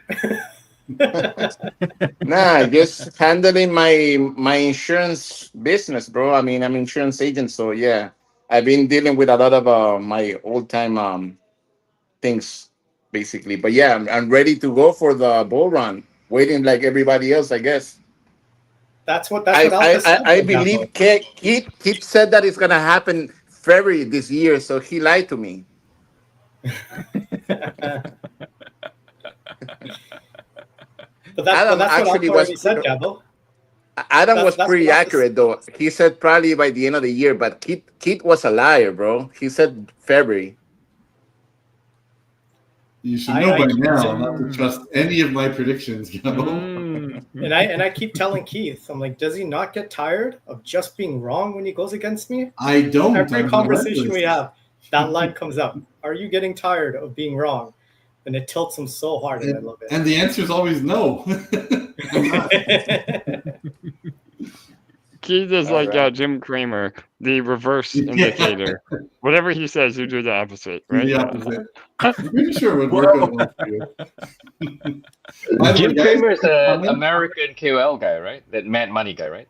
Yeah, the Mad Yeah. Money guy. Ah, okay, Yep. okay. Yeah. Oh, I what do just they want to say say about broken clocks? we have a Something about broken problem. clocks. I think that's good for Keith. We have a problem with the ratio of guests on this call. I'd just like to point out. Where are the women in this space? No. Actually, in Asia, we have a lot of women in the space. Actually. And they're usually the CX, like business development affiliate. I was going to shout out someone, but I won't shout out that. I won't dox you on that. No. I actually got that one. Oh man, I got sideswiped. All right, sorry, Monstro in joke. By the way, actually, speaking of OGness, right? We actually had the OG collection of Monstro NFTs. I recall we have castles and we had the Monstro mascot.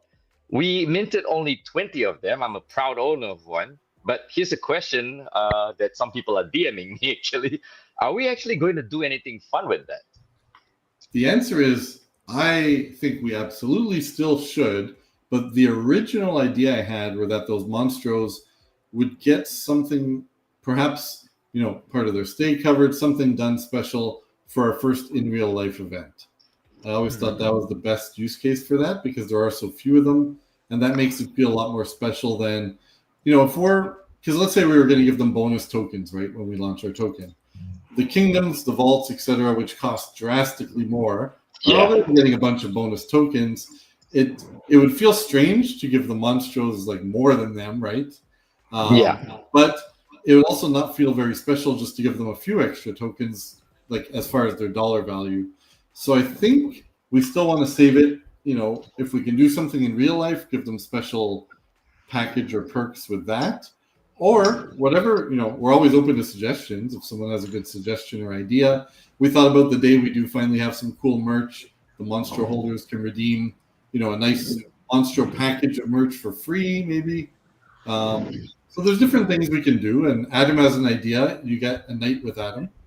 No, it's a night with you, obviously. You get a night with Darius, and you can do whatever you want to him for one night. Priceless perk. Those are going to be selling off the shelves and aftermarket third-party resale. I can see the price skyrocketing right now. It's done. Mm-hmm. Just a small trip down memory lane. Remember, I think the very first week that Monstro was launched, I recall we were like, are we going to actually make 10K? Remember that? We were actually worried we were going to sell out. We can actually, for those who don't know and weren't there at day one, we tried to launch Monstro and raise 75 grand to be a gamified player lottery. This is the original Monstro. Yeah. And we had 3 castles and it was a gamified lottery and this whole I thought it was a cool idea. The market did not agree with us. We only raised. Whoa, us? Did anyone on the team say, "Hey, maybe this wasn't a good idea, and this is probably not going to work"? I'm just not that I recall, but no. Okay, all right, that's okay. The bottom line is we tried to raise 75 grand to do this right. We only raised about, I think it was 23 grand, somewhere in that range. We immediately told people, if we don't raise the full 75, you're all getting refunds immediately. To our surprise, I guess, people were telling us, we don't want a refund, just do something with my money. Mm-hmm. So that is how we started Monstro as far as farms and yield farming, because we said, we don't really know what else to do. It's not enough to build something like we wanted to build. Let's try to make them yield off it, I guess. We didn't really know what to do. And basically Monstro was born. Yeah. So to all those people who didn't want refunds, thank you very much. For the 2 people who took the refunds, Serenity was gonna help with some videos on that, remember? Yes, well, before that, I won't get too much into this. It didn't involve Monstro or anyone really, but we had Nexus War, which was a personal sci-fi little, on-chain game I was trying to build. And that couldn't raise more than, I don't remember what it was, even 10 grand. So we did refund everyone in that one. But Serenity was our professor at the academy and definitely donated his time making us some really awesome, academy videos to teach people about Nexus War. And it's a shame, and I'd still like to, now with the experience we've gained, I would definitely redo the tokenomics and the mechanics. But I still think the overall concept was fun and cool, and we could still revisit it one day. But that's another thing. Maybe one day we'll have a Monstro launchpad and we'll just launch little projects off it that are not tied to Monstro directly, right? Yeah, I got an idea. Why don't we launch a on-chain VC? I mean, we have no money, fool.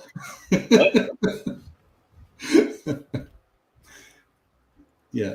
No, I mean, if you mean to crowdfund things, sure. If you mean us VC it, we can't yet because we would require a lot more funds. Yeah, I know. We can I mean, we can most- always squeeze the hell out of Raza's money. We can always count on that. Sure, sure. I heard Raza has no more money. He built a swimming pool. yeah. Whoa. Okay. Where's Raza tonight? Is he working? Maybe I thought we were going to see him. Is he just like, it's not about this life? He's like, nah, y'all party. I'm good. Yeah, you I know, brought it up for you. we invited a lot of people to be guests if they want. It's obviously a very casual format here, so we don't know who will pop up and who won't. So it's all a surprise to all of us. That's the best kind of Yeah. streams. You don't want anything cut and dry. It gets too boring. I like this. Yeah, and people never commit, right? People never show up Right. on time, anyways. I will say, I don't think I've ever invited Jordan to anything, but AJ, he has always shown up on time for anything we've ever asked him to. He might be the only one in the space I can say that for. Most other people, it's, yeah, I'll be there, and then it's like, well, maybe I'll be there, and then it's probably won't be there, but maybe I will, and it's just all right. So we just make it open format. No more times, no more guests. Monsters adapt. That's what we can say. Monsters learn and adapt. I mean, I the like game is hanging not out like with you the game. guys. Too much to miss it. So always here for sure, brother. What I mean, was you can happening? count me as a regular now. I've been enjoying the time, and thanks for inviting me, man. Yeah, actually, we should do more spaces like this. Actually, we should actually get a panel together and basically stick to one topic. Yeah. Oh, really? Oh, really? Us? That's a lot. That's a lot right here. Stick to one topic. Hawkeye- Wow. Wow. Yeah. Hawkeye tried that every Friday on our Freaky Friday. I come out with a topic, and by the time we're done, it started out on DeFi and ends up with space aliens. I don't know what happens. It holds there for like 60 seconds and left turn. Like squirrel, and we're gone. So just flow with it. That's the most fun anyway.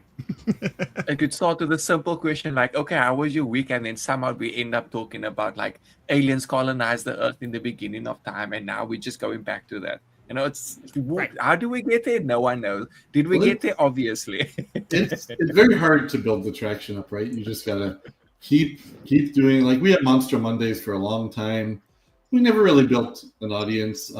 We had, back in our former project, we had Master Brew Mondays, and the hard part is looking for those guests every week, getting everything running. It's a lot of commitment to have 20 views, and it's hard to keep people motivated. So I would still love for us to have a weekly show, no matter what the format or X Spaces or wherever it is. But I think what we need is a neutral host who has an audience, who's willing to support us and put us on. Otherwise, we're going to just be doing the same things we've done, which it's fun, but it's not very productive use of our time. Yeah, we just made an announcement on the last AMA. So those that are in the EMP ecosystem, we did have a daily EMP AMA for like 3 years, and so that is a grind for sure. And we just made an announcement last week. I think we've moved to once a week now, and maybe even moving to once every other week, because people don't realize. I mean, you guys know. I'm sure Serenity knows. Nobody knows how hard it is to stream. It's a commitment, both time and energy, and being consistent. So yeah, but it's also something that's set us apart. Being fully open and transparent and available. So I don't regret it at all. But people don't realize what a commitment it is, for sure. And you're absolutely right. Anytime I get on the stream, it's always like a 3-hour event, just getting ready. And afterwards, the rest of the day's shot. I mean, you pretty much wipe out a day for a stream. People don't realize that. And so, man, AJ, for you guys doing that every single day, my hat's off to you, brother, because it takes a hell of a lot of commitment. Thanks, man. Yeah, we if you go to the EMP page or look at lives, I think we're up to almost 900 videos. It's crazy. So yeah, it's been quite the ride for sure. Yeah. Alpha, you're muted. That's funny. That is absolutely crazy. 900. Wow. That is insane. It's also very impressive that you guys were able to do that for so long. And then you still do it, or did you guys finally decide, okay, maybe we need to take a break from this for a bit? Yeah, so we did about 600 continuous, like day after day after day. And then, yeah, as of about, I don't know, maybe 8 months ago, we moved to once a week.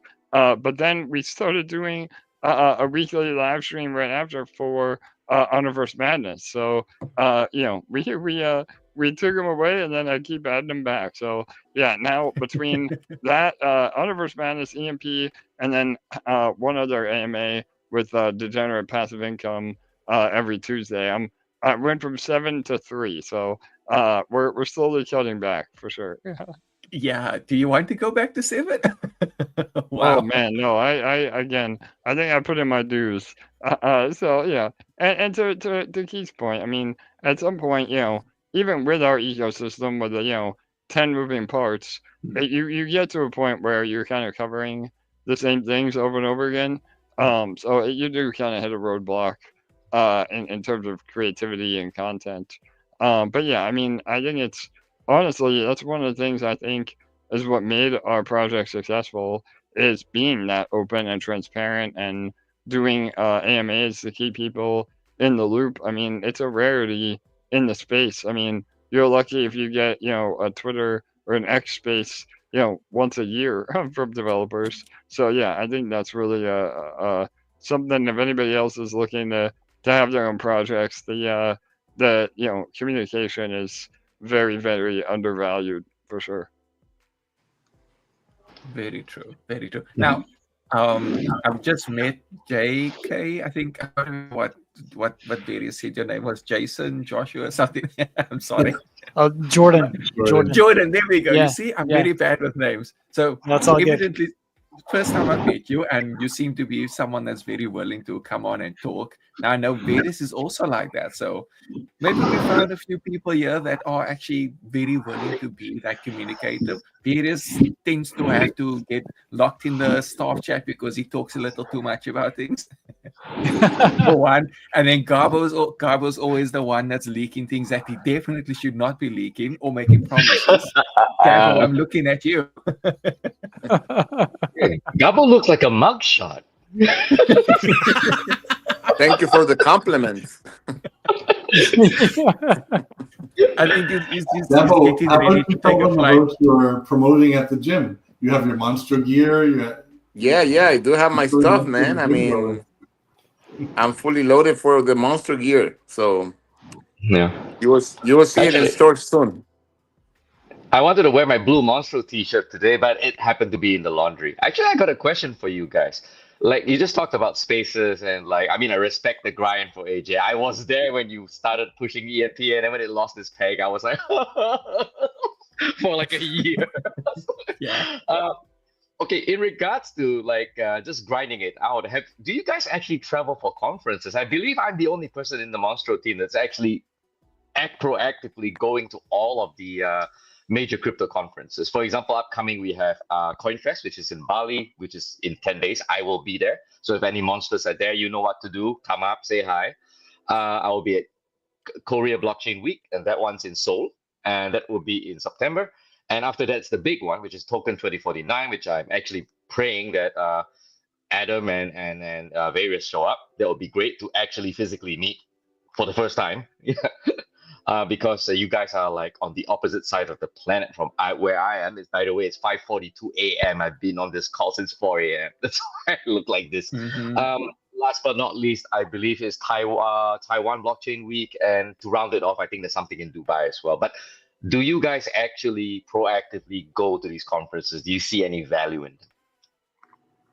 Yeah, I mean, I definitely do. Unfortunately, it's hard for me to travel personally, but my team member LA, speaking of women in crypto, she's been with me from pretty much day one, and she was a community member of EMP that we promoted to a team. So, I mean, it's been a great journey with her. And yeah, she goes to conferences. We've been very active at Consensus. We go there every year. I know we even met some Monstros there. We try to coordinate, community meetups as well. But I'm excited because Consensus is actually in Miami this year in May. So I think that, I'm going to actually be able to go to that one. And yeah, I think conferences are huge. I think, that you can't really compete with that, in-person connection either. It makes it a lot more real. Obviously we're all here and we're doxxed and we're, faces on camera and we have the personal connections. I mean, I feel like I know all of you anyway, but doing it in person is a whole nother level for sure. And I think a lot more projects should do that, and again, not spend, hundreds of thousands of dollars on booths or, that, but just to be there to network is huge. Yeah. In all seriousness, I'm thinking of putting together a Monstro event in Token 2049 Singapore. As you know, it's probably the biggest event in the crypto calendar. Wait, I forgot to ask. Like, Serenity, do you actually travel? I mean, you stream a lot, but do you actually Yeah. like? He does. Actually, I have. This year's the first year I've gone conferences. I went to Seattle Deep in Day back in February, I think it was, and then just got back from ETH Denver a few months ago. And so was there for the full 7 days of that. And yeah, those are my first actual physical conferences. Met a lot of great connections, and it's something I'm starting doing a lot more of because it's a whole new experience. If you've never been to one, I highly recommend find one in your area, go to them, even if it's just a get together. Get to know the people because you make those connections, and that really is a powerful thing. Because in the crypto world, we feel so isolated and alone sometimes that going out there and finding those like-minded individuals and learning from them. And biggest secret there: don't go in thinking you know everything. Go in asking questions, and you will make some amazing connections. The thing Yeah, is, so know what the pre-file. I was gonna say, like Adam and I, we've gone to a couple of the NFT New Yorks. The thing is, you have to, I guess, like for those cases, we were not. We went there mostly to party and relax because we were working so damn hard, and we wanted to take advantage of things like Ape Fest and whatever was going on at the time. But if you don't go there with like a plan of certain meetings set up or things you want to do, it will be. Some people will come back thinking it was a waste of time, unless you were just there to party, because you won't be able to find the people necessarily. Like everyone's in party mode, everyone stays with their groups a lot, existing people they know, right? So if you want to go there for business, you do have to prepare. And I know Mark prepares a ton. And then Mark keeps a journal, right, of everything that happens and essentially follows up when he comes back, which is the other thing. A lot of people will not follow up. So if you do meet someone and you say you want to do something, try to make them do it on the spot as much as you can, or it'll probably never happen. Almost like somebody not showing up for dinner in Seattle. I remember something about that. Yeah, I mean, you didn't send. All I asked you to do was send a chopper, and you couldn't even do that.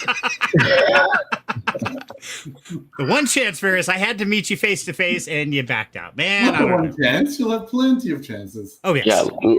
Luckily, I didn't fly 18 hours to NFT. ETH Denver because ETH I Denver. think you guys didn't go, right? Yeah. Adam and various. Yeah, I was there. I used to, when I was in the online dating and other industries, I used to go to trade shows like 5 to 10 times a year. And they were absolutely critical in meeting our affiliates and meeting business partners and whatnot, even though those were all big parties back then. But we still, I don't know, we still formed those bonds partying, and some of them followed through and became actual useful business.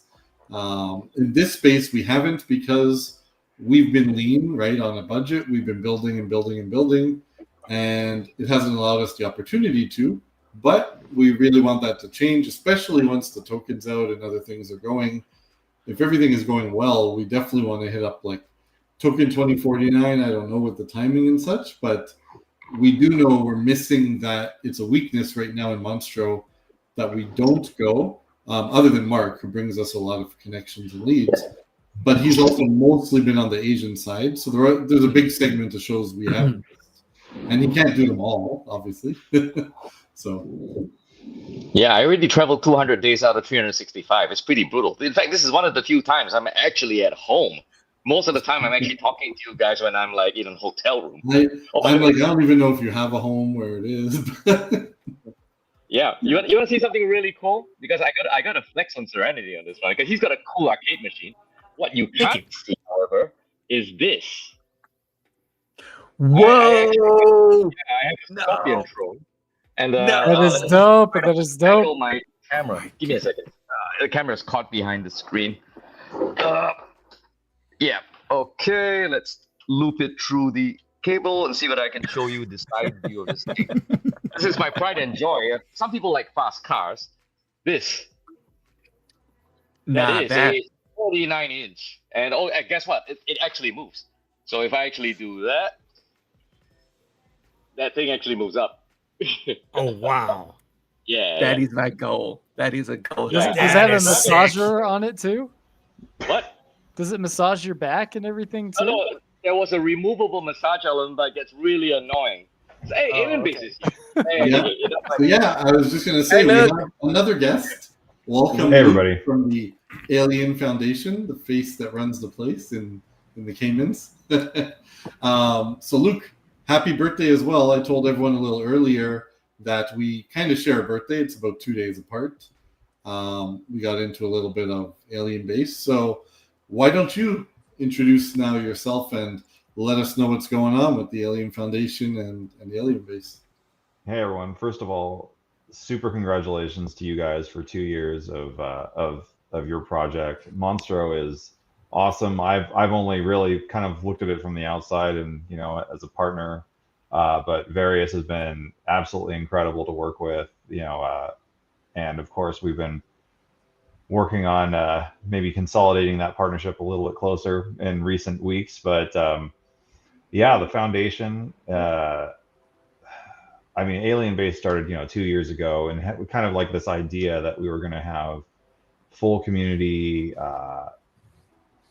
just direction, and I think we're finally getting to that point with the foundation being set up as in the Caymans, which, believe me, my wife thinks it's really fun that I have a job in the Caymans now, but starting to work on getting all the funds under control of the Alien Foundation, and really having the DAO be able to make proposals, be like a normal DAO. And like I'm fond of saying in Alien Base Discord, Alb is the number 2 native base exchange, and has been basically for the last 2 years, except for one brief moment where we were number 1, which was pretty cool. And in that time there have been a lot of competitors, there have been a lot of kind of copycats. I mean, I can think of a few, but I don't really want to Call them out. Call them out. But they all come and go, but we're still here, and we acknowledge that a lot of that is because of our community, and a lot of it is because of people like you guys who have just stuck with us through some of the really lean times. So I'm really excited about where we're going, but I'm also really excited that we've gotten here in the first place. So congratulations, guys. It's 2 years is an eternity in crypto, especially when nobody's really sure if it's a bear or bull. Mm-hmm. I think we know now. I think we know now. But it's been a wild ride. So just thanks to Various for having me over here, and I just wanted to pop in and say hi. But it's really cool to see your guys' faces. Really cool to just celebrate with you guys. So congrats, and let's go another 5, shall we? Well, now you got to stay on it, because I just spammed your chat that you're on video. Uh-oh. Oh, no. I appreciate you coming on. There was one thing that you mentioned, and that's about the power of the community. And obviously, we've been connected to Alb for a very long time now, especially since Various was one of his early investments as well. One thing that I've noticed from a very outside perspective is that Alb really had that mentality: is we're going to put our heads down, we're going to build. We're going to provide really good quality product, and that's where a lot of the concentration was in the beginning. And you guys have pivoted, you guys have evolved, especially with you coming on, you're extremely active in the community. So I'm just curious on your thoughts on what was your perspective when you joined on and decided to take that lead and become one of the biggest ambassadors in the Discord chat? And also, what does the future look like in regards to Alien Base's kind of evolution, and how they're going to try to use that community and build upon that in regards to your social media efforts, any marketing initiatives that you guys are going to be doing, partnerships that you're potentially looking at. I just be really curious if you can kind of drop a little alpha on that front. For sure. So, I jumped in back in August, and I'll tell anybody who asks, the reason I jumped into Alb was because they were offering ridiculous APRs. And I didn't know if it was sustainable or not, but I thought I might as well chuck a couple thousand in and see what happens. And as I joined the community, as I saw what the team was building towards, they put out their roadmap, just starting with just the idea of concentrated liquidity, which, I'll be honest, I've been in DeFi for the last 5 years, and I wasn't really even familiar with the idea, but I saw what they were doing with their V3, what they had an idea of with ESALB, and just the idea of routing fees and rewards to the actual holders, which is something Uniswap has been talking about for years. And watching them follow through and actually do these things has just really, reinforced my belief that, in crypto and in DeFi, you bet on teams, you don't bet on projects. And I saw what this team was doing, what they were putting forward, and I really bought in. So, for my investment, I put everything that I had in, at the very bottom. It worked out great for me, but it continues to work out. So oh yeah, sorry, this is just my face. I look like this all the time, guys. Sorry,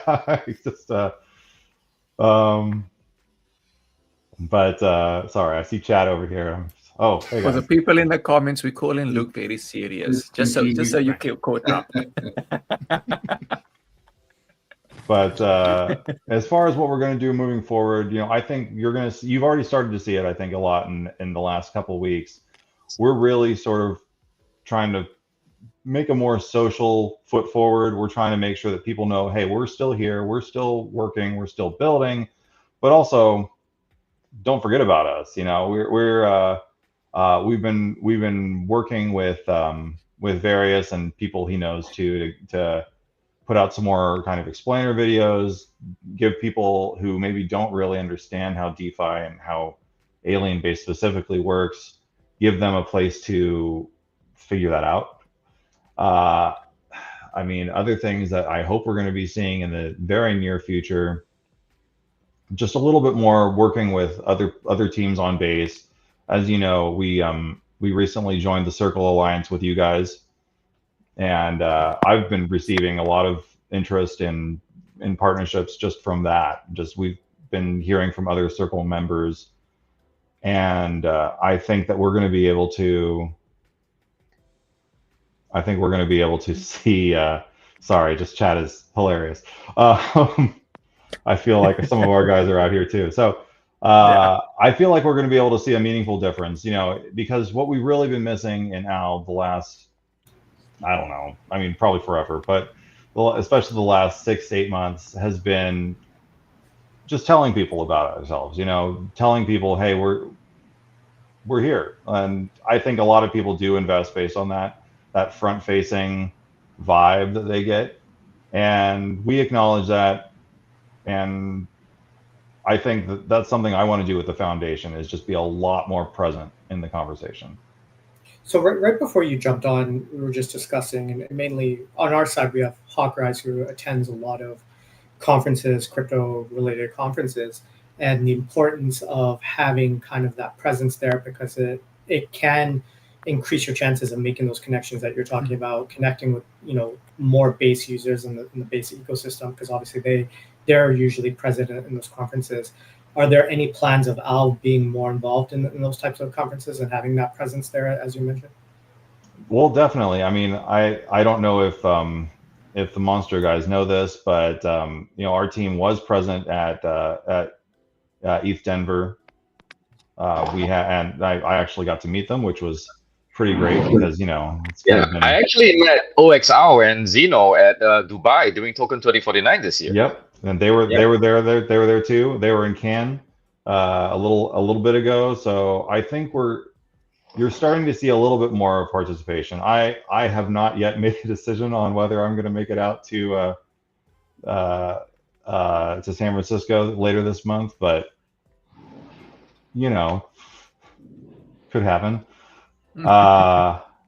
Yeah, on chain summit, like that's right, JK. By the way, Adam. Oh, sorry. I was just gonna say Luke came up here, but he chose to see Taylor Swift instead of meet us.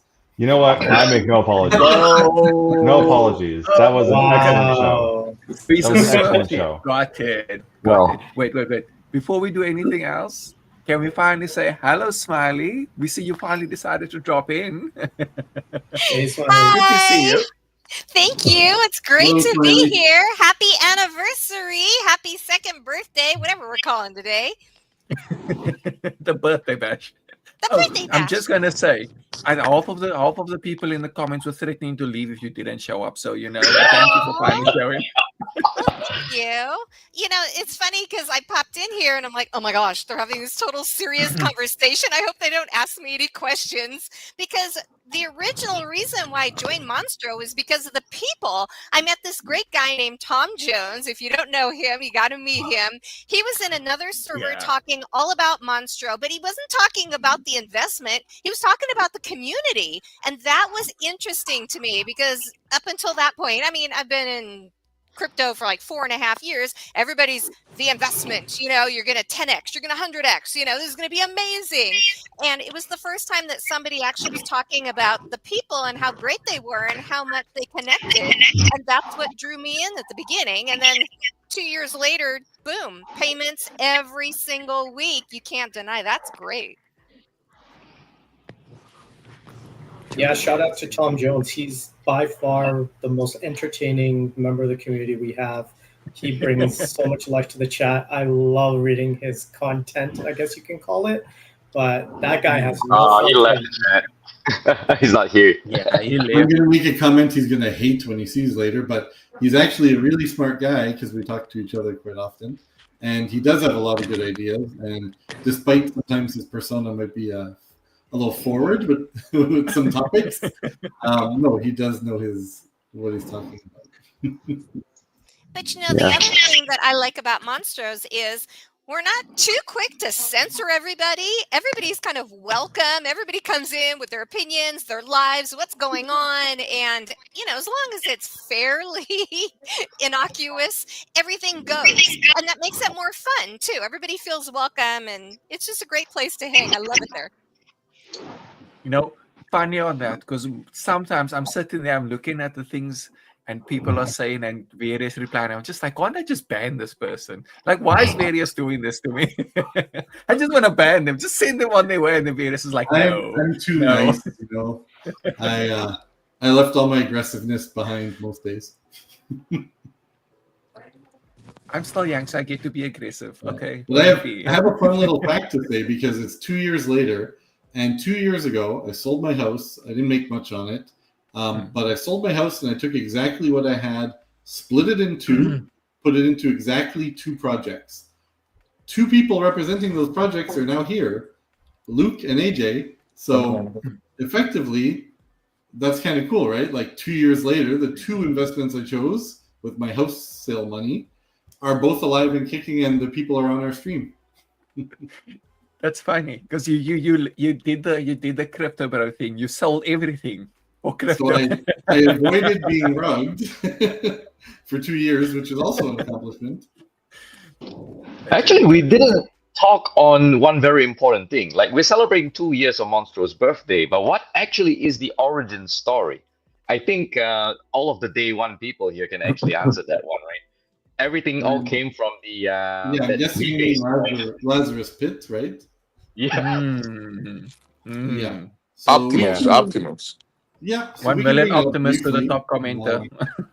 For anybody who doesn't know, there was a project where I think almost all of us were investors in, and we got kind of dragged along into the hype. We all lost to FOMO. Even though we all think we're smart people, I guess not. But long story short, we were all in a project called Optimus.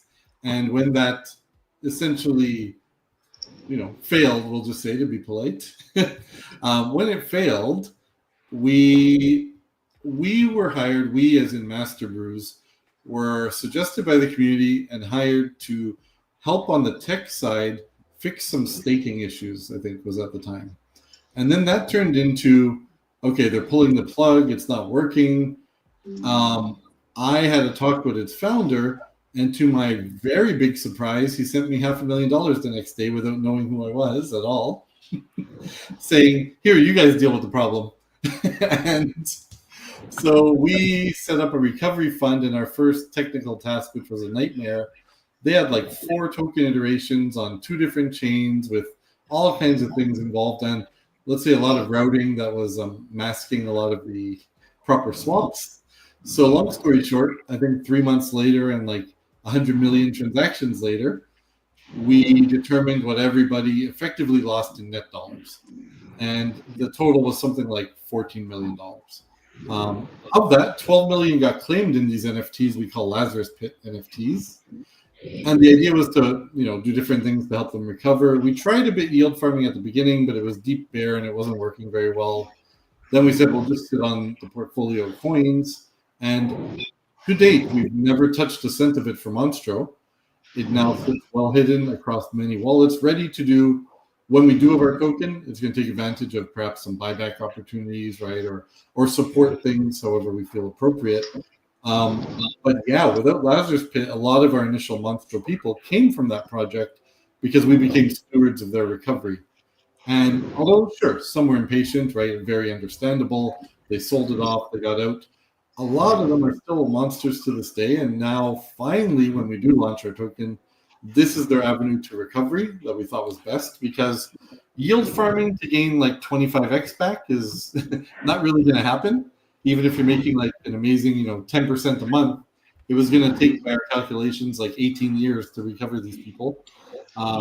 So we think with the token, obviously, there's a lot more opportunity, a lot more flexibility, right? They don't need a full recovery, but from the 4% we inherited, maybe they get over 20% and they're happy with that, right? Or whatever is the case. So that is, part of the origin story again. It was that, and then it was the failed lottery that formed the Monstro somehow.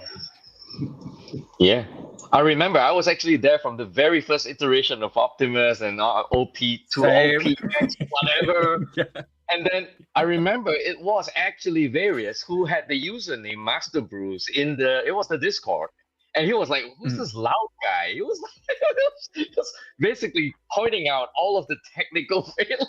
I was just, every week there was this blob of text. It's like, oh, this guy again. I wonder what's he doing. Quite distinctly.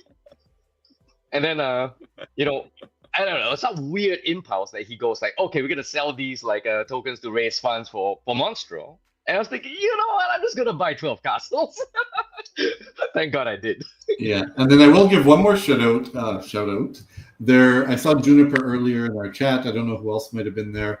But there is a project, Upfront DeFi. They do similar but different, a little bit of managed trading and whatnot. And basically, they were also all people who spawned from Optimus who lost. They didn't really take the Monstro path. I think they all sold theirs right away. But they used that and turned it into Upfront, which is also still running and still producing people there, whatever it is, 5% a month, 4% a month, for longer than 2 years now. It's been 2 years and a bit. So, yeah, it's funny, right, how one thing failed miserably and stealing a bunch of money led to a bunch of cool, positive projects popping up. Yeah. That's Magic Formula, right? That group? The Upfront guys? Yeah. Yes.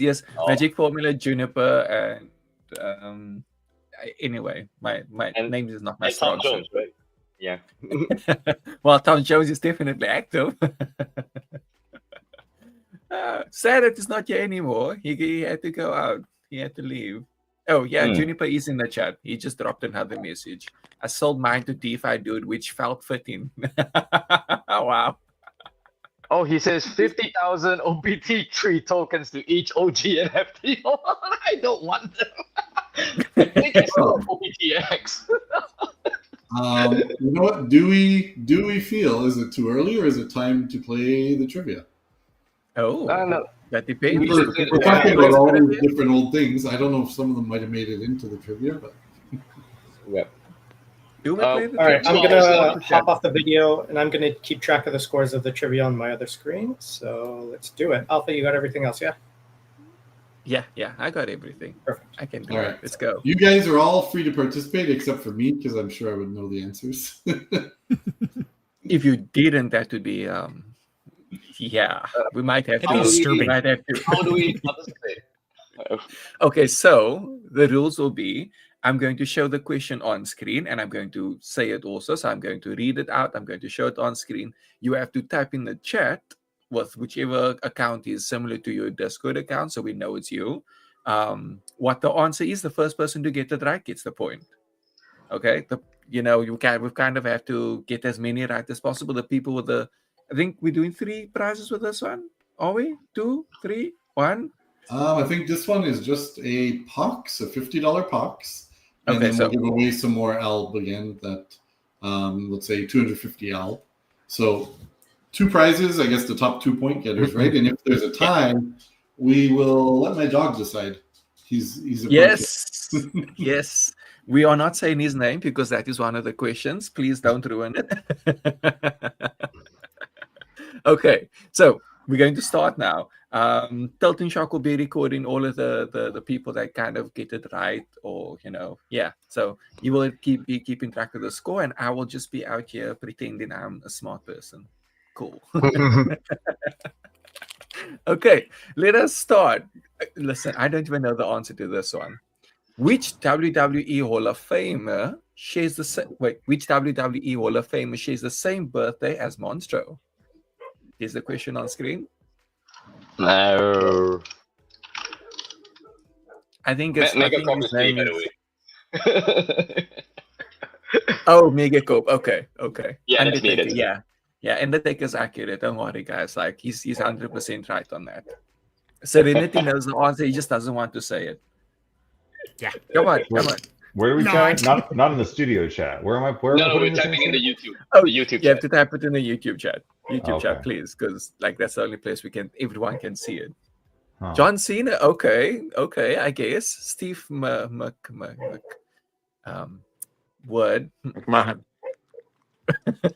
Word. Val Venus. Okay. I feel like it's getting worse over here. It's just getting worse. Paul V says Hulk Hogan. Okay, I feel like that could be a contender too. So we have Undertaker, John Cena, Steph, Val, and Hulk. Any others? Paul. Who's Paul? Oh, you were talking about Paul. TF Jones, Tom Jones. Absolutely.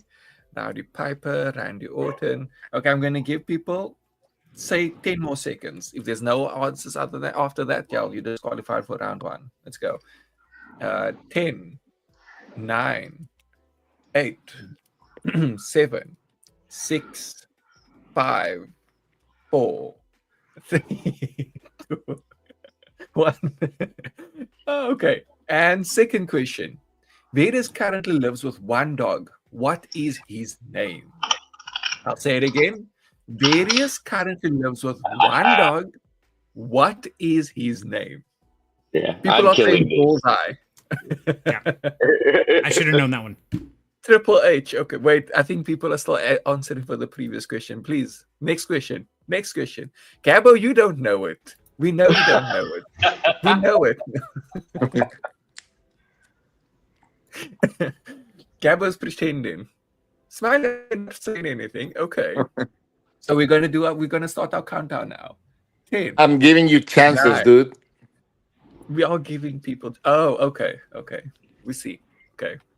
9, 8, 7. Very fluffy, goodest boy. 5,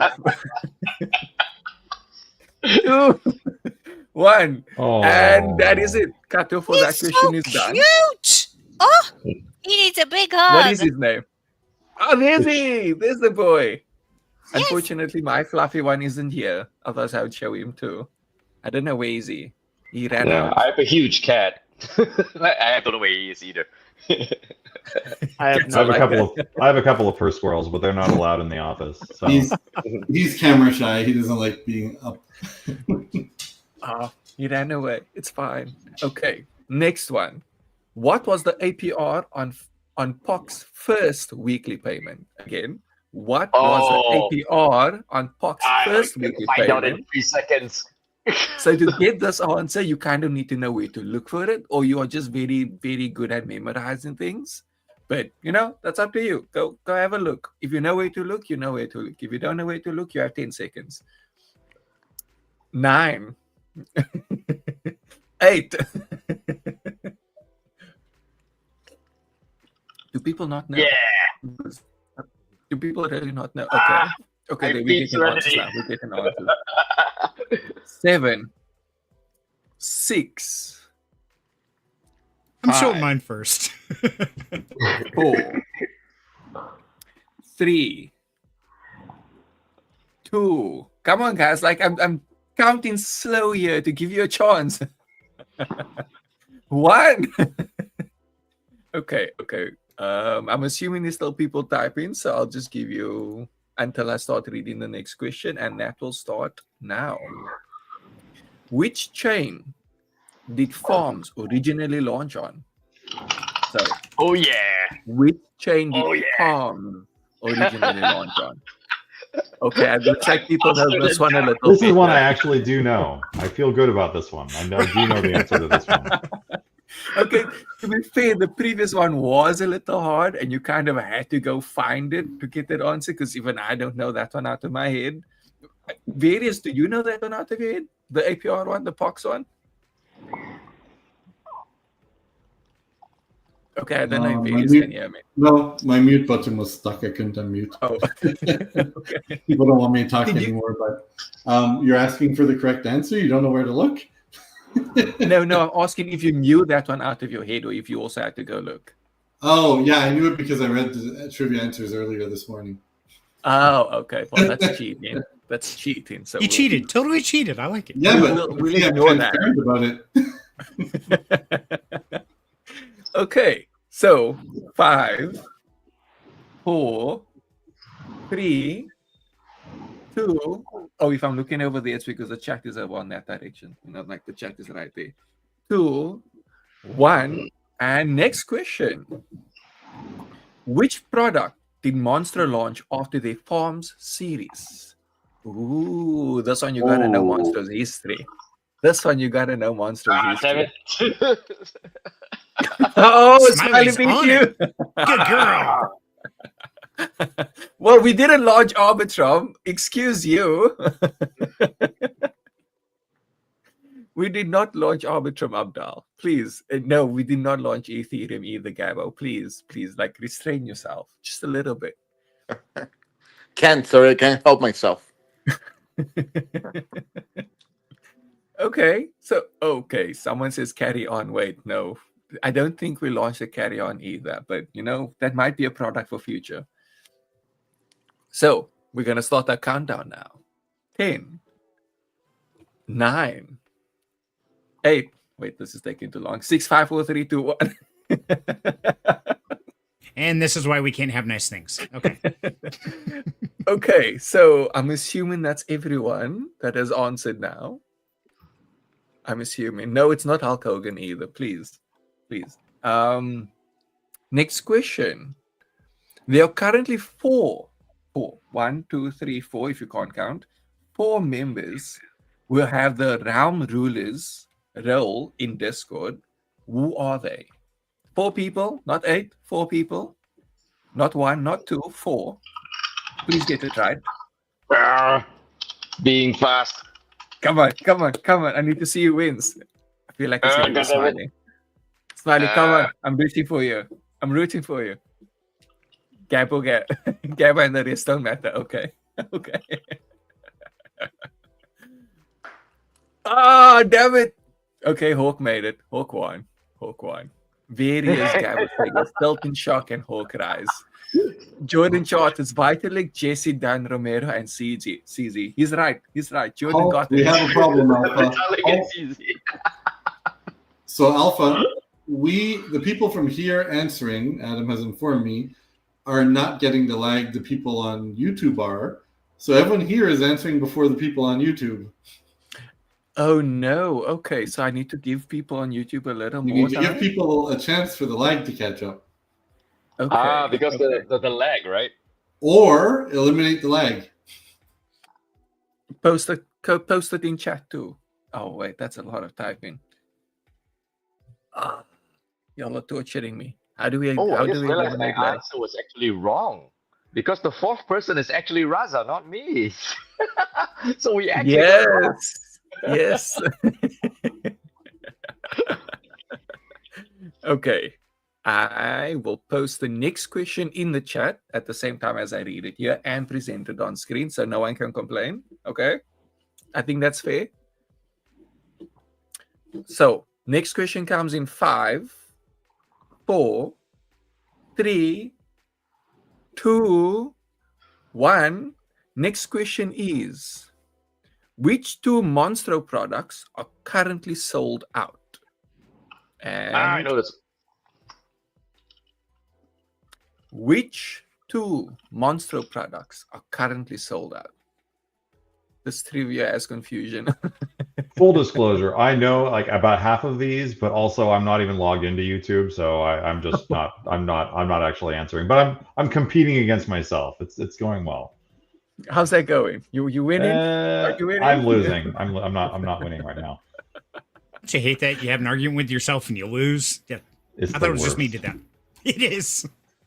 Oh, Smiley had a bonus question for people. What other names has Alpha had in the server? If you could record all of that, you'd be a genius to remember all of those. I think I've had God. like 6 or 7. Yeah, that's hard.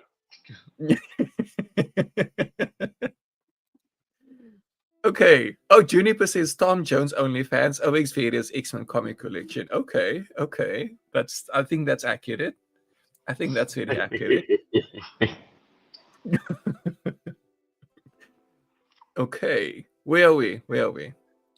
Farms and Farm C. Oh, it is Farm C. Okay. I almost thought it was Farm C for a moment.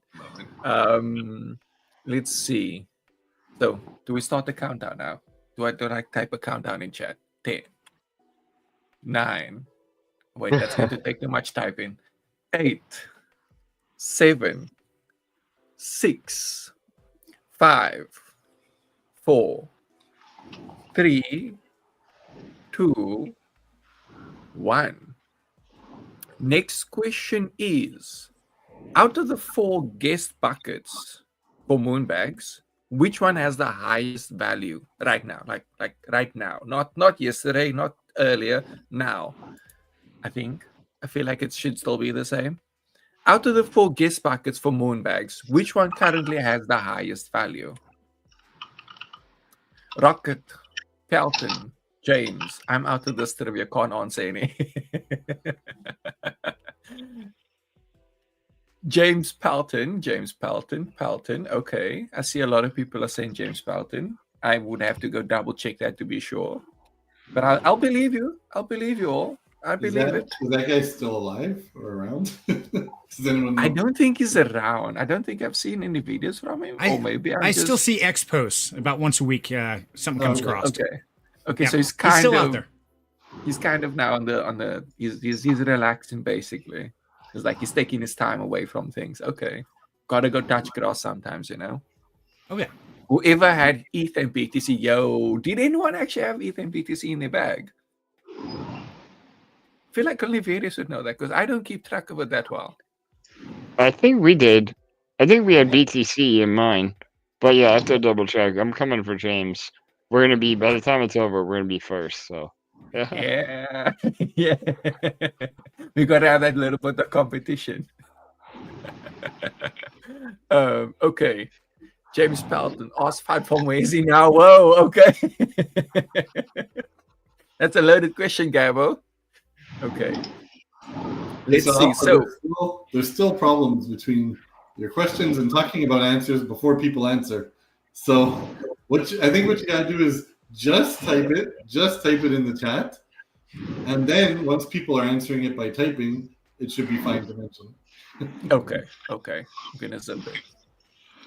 So before you guys get to the next question, I'm gonna dip. I've got some other stuff on my plate, but really appreciate seeing you all, and Congrats again on 2 years.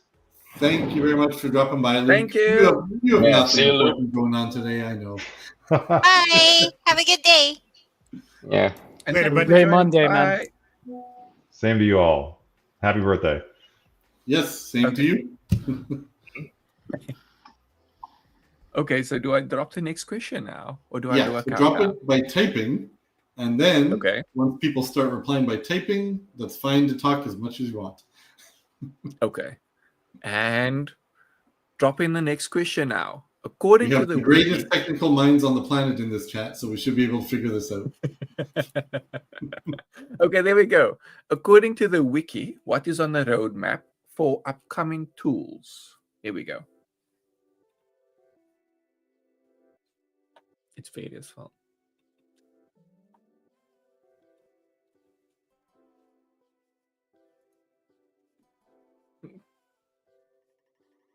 We need like some Jeopardy music or something going on here. No one's saying anything. Yeah, that would be fun, huh? We should. Yeah, we can have something. It's way too quiet. Let me see. I feel like we have some interesting music here in the background. We could probably do some rock. Let's do this. Yeah. Let's listen. Is this good rock? Oh, yeah. That works.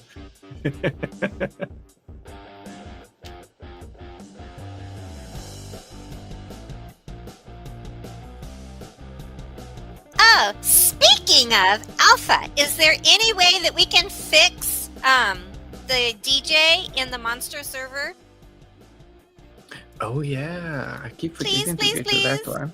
That is one of my Yeah. very favorite things to do is go in there and hang out and listen to music.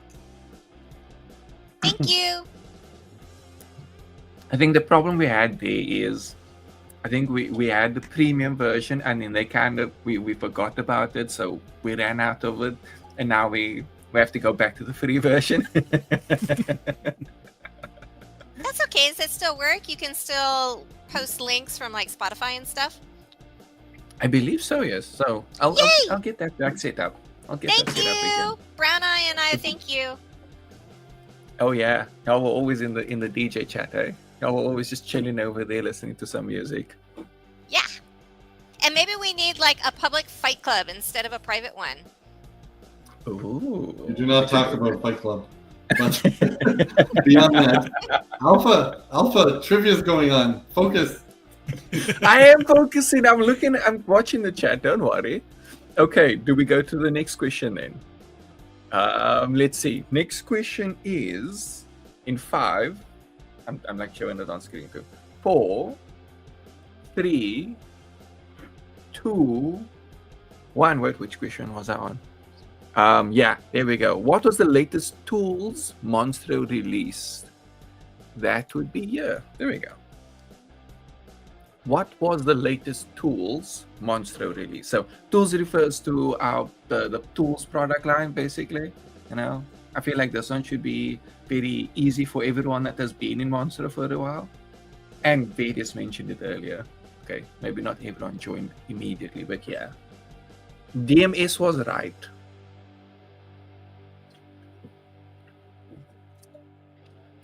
I don't know about this DMS. I feel like that's out to myself for not reading the wiki, but still.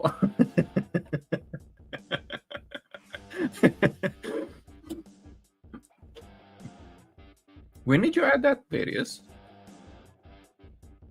I know we had, what's it, Last Monster Stand-In? Was it renamed, or is this something different? Those were under products and roadmap, but under tools and roadmap, we did have the Dead Monster Switch, which is effectively a security tool or a leave a message behind after I'm gone or I've lost my wallet, with some one-way encryption that only the private key of the wallet can get, only after the timestamp has passed. So effectively, it was just a little cool thing I was experimenting with one night to see if it could work securely. Mm-hmm. The answer was it could. So I think there could be some use for that. I mean, depends how secure they trust it is, but even if you don't want to leave, something really important, it's still something cool you could drop and let someone know that if I'm ever gone, go check here. There's, an encrypted message only you can decipher. That is cool. Okay, that sounds fun. Definitely want to see that released. We gotta have some fanfare when it is released. Okay, next question. Do we move on to the next question? Are we ready? I feel like I've given people quite a bit of time. This one is all about Gabo. What product does Gabo sell as part of his side business? What product does Gabo sell as part of his side business? I feel like this one should be very obvious. Oh no, people are giving serious answers here. Whoa, cocaine. Okay. Okay. I even know this answer. I know this answer. Yeah, he's a right salesman.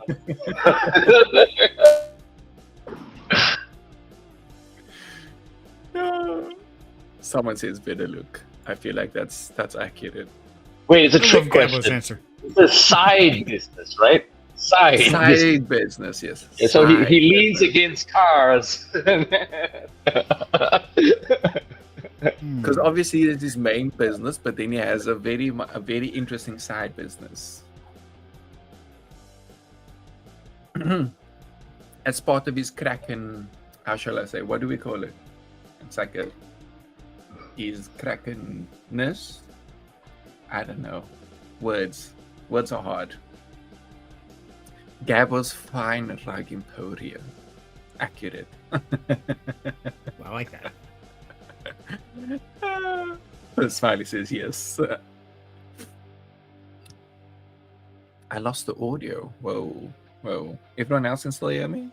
I can't check YouTube. My internet isn't strong enough for that. You're coming through fine. Okay. Yeah, we can hear you fine though. You're fine.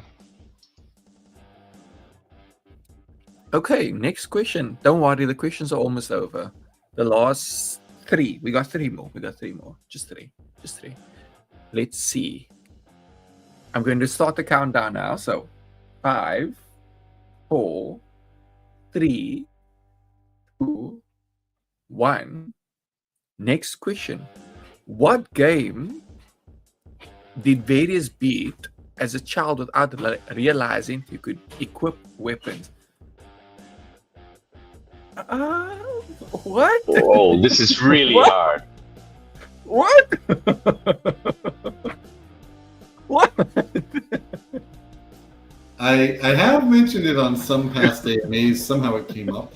Don't ask me how, but yeah, this is going to be a really tough one. What? I'll give you guys a hint.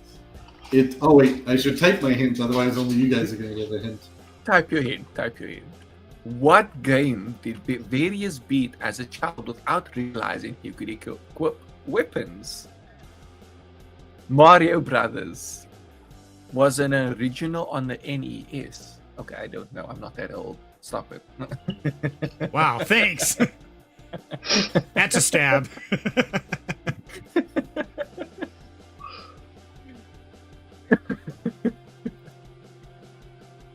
Okay, now I'm curious. What answers are we going to get? Both words in the title start with the same letter. Both words in the title start with the same letter. So it's a 2-word thing. Can we get like some charades going here or something, Various? Give us a hint, It's man. not starting with M. Yeah. It's a first game in a series that is still popular today. It's a massive franchise. Okay. I still feel like I'm completely lost. Oh, okay. I'm seeing one that makes sense now.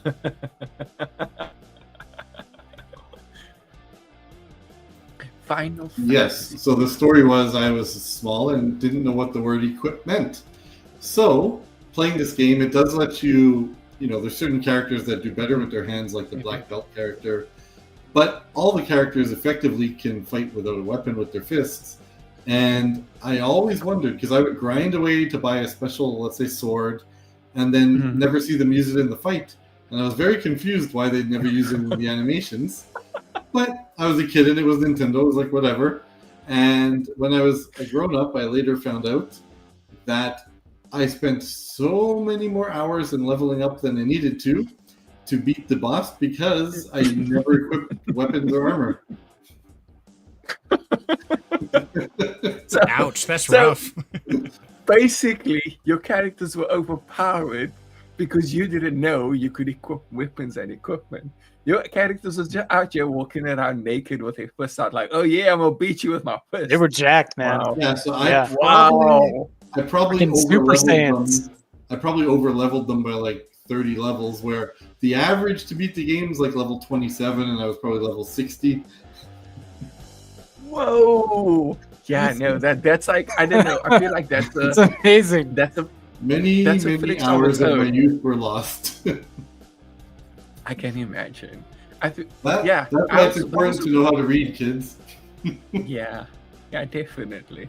Oh, Final Fantasy takes a person back. I feel like that's probably Yeah, one of on Final the Fantasy best OG VII, games.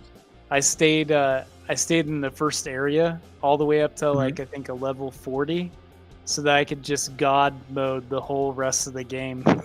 It took me Oh forever. yeah, I though. know that. Yeah, I know that feeling. the trick, right? Yeah, because you can get the higher like lightning elemental. You can get all the higher stuff by just grinding, out that first area. I remember I want to say it was Final Fantasy VII. There's in the middle of the game, you go to like an arcade and you can play mini games, and one of them is snowboarding. Oh And yeah.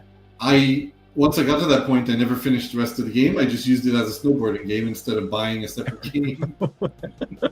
That's epic. I played Witcher 3 and basically just played Gwent the entire time. Oh my I god. never completed it.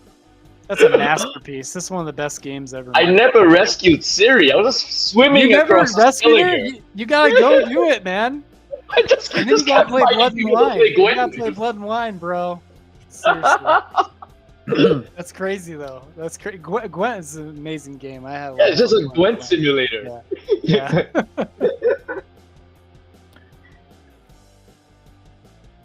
Jordan, I think it was you. Yes. You're the one that said you leveled up in the starting area. Do you still play games that way, or do you like actually go out and explore now? Oh I no, feel like if yeah, I have that, to play that, what that the- was a long time ago. I mean, man, how old was I? Yeah. Next question. 13. I Okay, think, next something question. Like that. Yeah.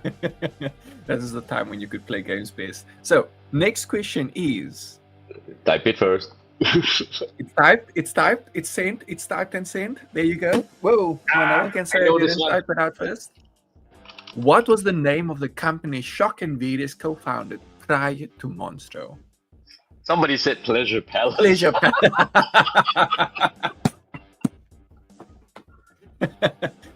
Honestly, I wouldn't put it past him. I'm not gonna lie. I wouldn't put it past him. Like that, I can foresee them doing that. I can. Forbidden Pleasure. Beer guys, okay.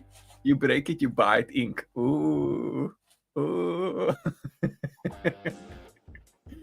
These are some interesting answers we're getting now. So, I don't know, I asked because, what's that one game? The Dark Souls series games. Incredibly hard to beat. And I feel like when I've played that, I've tended to stay in one place for as long as possible. So that when I get to the next area, I'm like, now I can chill. I'm not about to be out here struggling for my life, running every time I see an enemy. And I know a lot of people play it that way, but for me, it's like, Yeah. I gotta grind until The I'm like FromSoft overpowered games, and right? then move.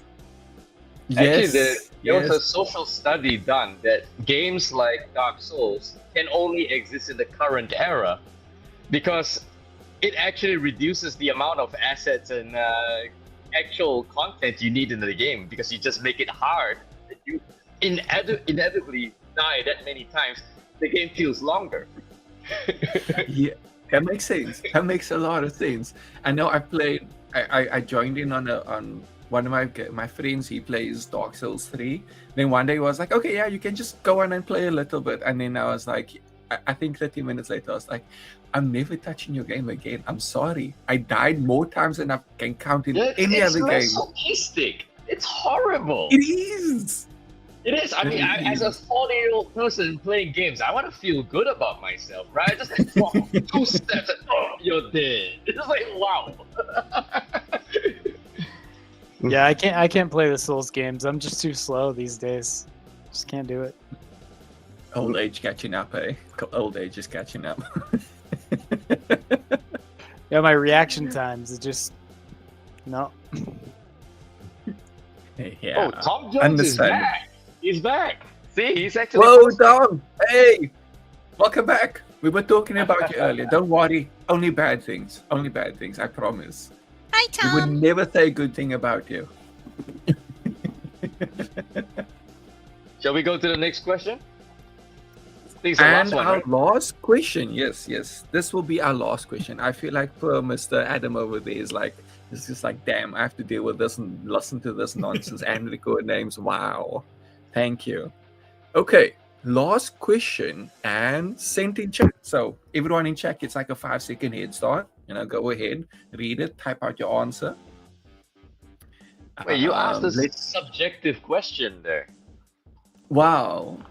The criteria for this one is the funniest answer wins. Oh, the funniest answer wins. Yes. We had to make things a little bit interesting at the end. There we go. Type it in chat too. Okay. No unfair advantages here. The new badge. Okay. Grag Corp. Oh, we will sweep you off your feet. Okay. The new badge. Kraken's Crypto Dungeon. Serenity, you play a lot of games. Do you play any games that's like Dark Souls? Do you play games where it's just absolutely brutal? I'll play a lot of games that are brutal. The new Battlefield 6, that thing is brutal, especially being old, like we're talking slow reaction. Oh yeah, at 52, my reaction sucks now, but I run support. Haven't played Dark Souls though, so I wish I don't think I have. I don't know. Played a lot of games. Yeah, You should try it. You should try it for the funsies. You should try it for the funsies. I'm gonna have to. Absolutely. Yeah. Honestly, people are blaming Ubisoft for making substandard games, but honestly speaking, the whole Assassin's franchise is not bad actually. Right? It's not. It's not. I just want to let people I love know Assassin's Creed. that despite Because, this trivia question which has come up, we're not planning to rebrand Monstro anytime soon. Good to know. So if anybody actually has one of those like memberships to like PlayStation, like the PlayStation Premium, you actually get a decent amount of games now, except they're all like 3 years late. Right. Yeah. Yeah. Yeah. I just finished Odyssey. I was like, wow, this is so good. And then I see like the trailer for Shadows. It's like, wait a minute, that looks so much better. So yeah, I didn't realize it was a 2016 game or something. Whoa. That is, yeah, Well, that's let me actually, double check shoot. that. I know it wasn't that recent. That's like 9 years. That's like 9 years old, basically. Oh man, let's see what are going too fast. Who played I Genshin mean, Impact here? Did anyone play Genshin Impact? Yeah. Oh my gosh, that was a beautiful game. True. Yep. Truly. That's a game that I played quite a bit, and then it sucks in your time. So I just stopped at some point. It was Sucked like all my this game time is- during COVID. It's basically a MMORPG that everybody thinks is Japanese, but it's actually a Chinese company. So we don't get enough credit, man. Oh, Yeah, I didn't realize it was. Yeah. It is. See? I thought it was Korean. See, this is the whole America make Chinese things look bad. As a Chinese person, I'm like kind of annoyed by it. It's like, hey, 5G, oh, you're spying on us.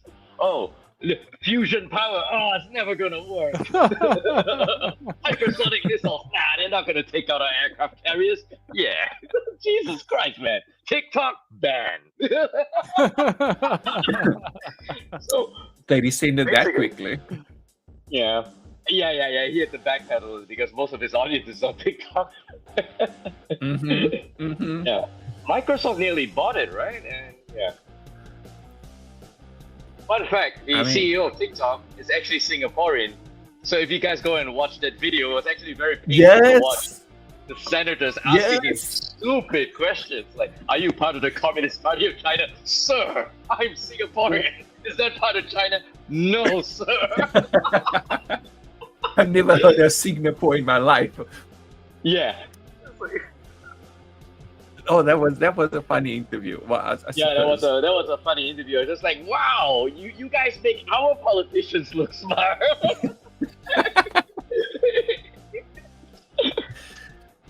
Oh, Funky boy tagline, too big to fail. Whoa, what? What about Chong? Yeah. Oh wow. Tom Front Jones. tails, the most Front fun you tails. can have while keeping your fur on. Oh. Oh, Tom oh, Jones with this thing, okay. Rugs or us, where your crypto. Monster morsels, taste the legend. Should we put it up to a vote then? Okay.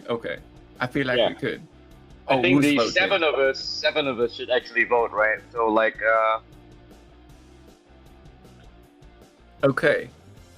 So then I guess the 7 of us have to choose their favorite one. How about that? Choose your favorite one. I suppose just send the name of the person who sent you the one you like the most. I think that's fair. Pre-Rich It's like Farms is my favorite.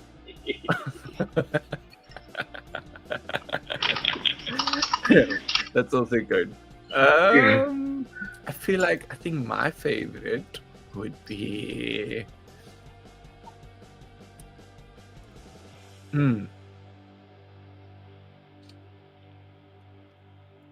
Gabo Rag. That's mine.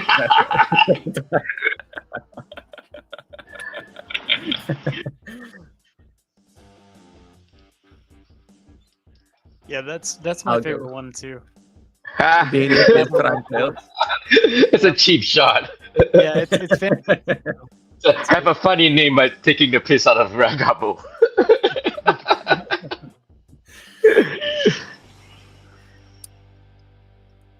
Okay. Yeah, front. Okay, we have 2 votes for Frontals and 2 votes for Rag. Words are hard. Gabo Ragko. And then let's see. Pre-Rich Farms has 1 vote. Ooh.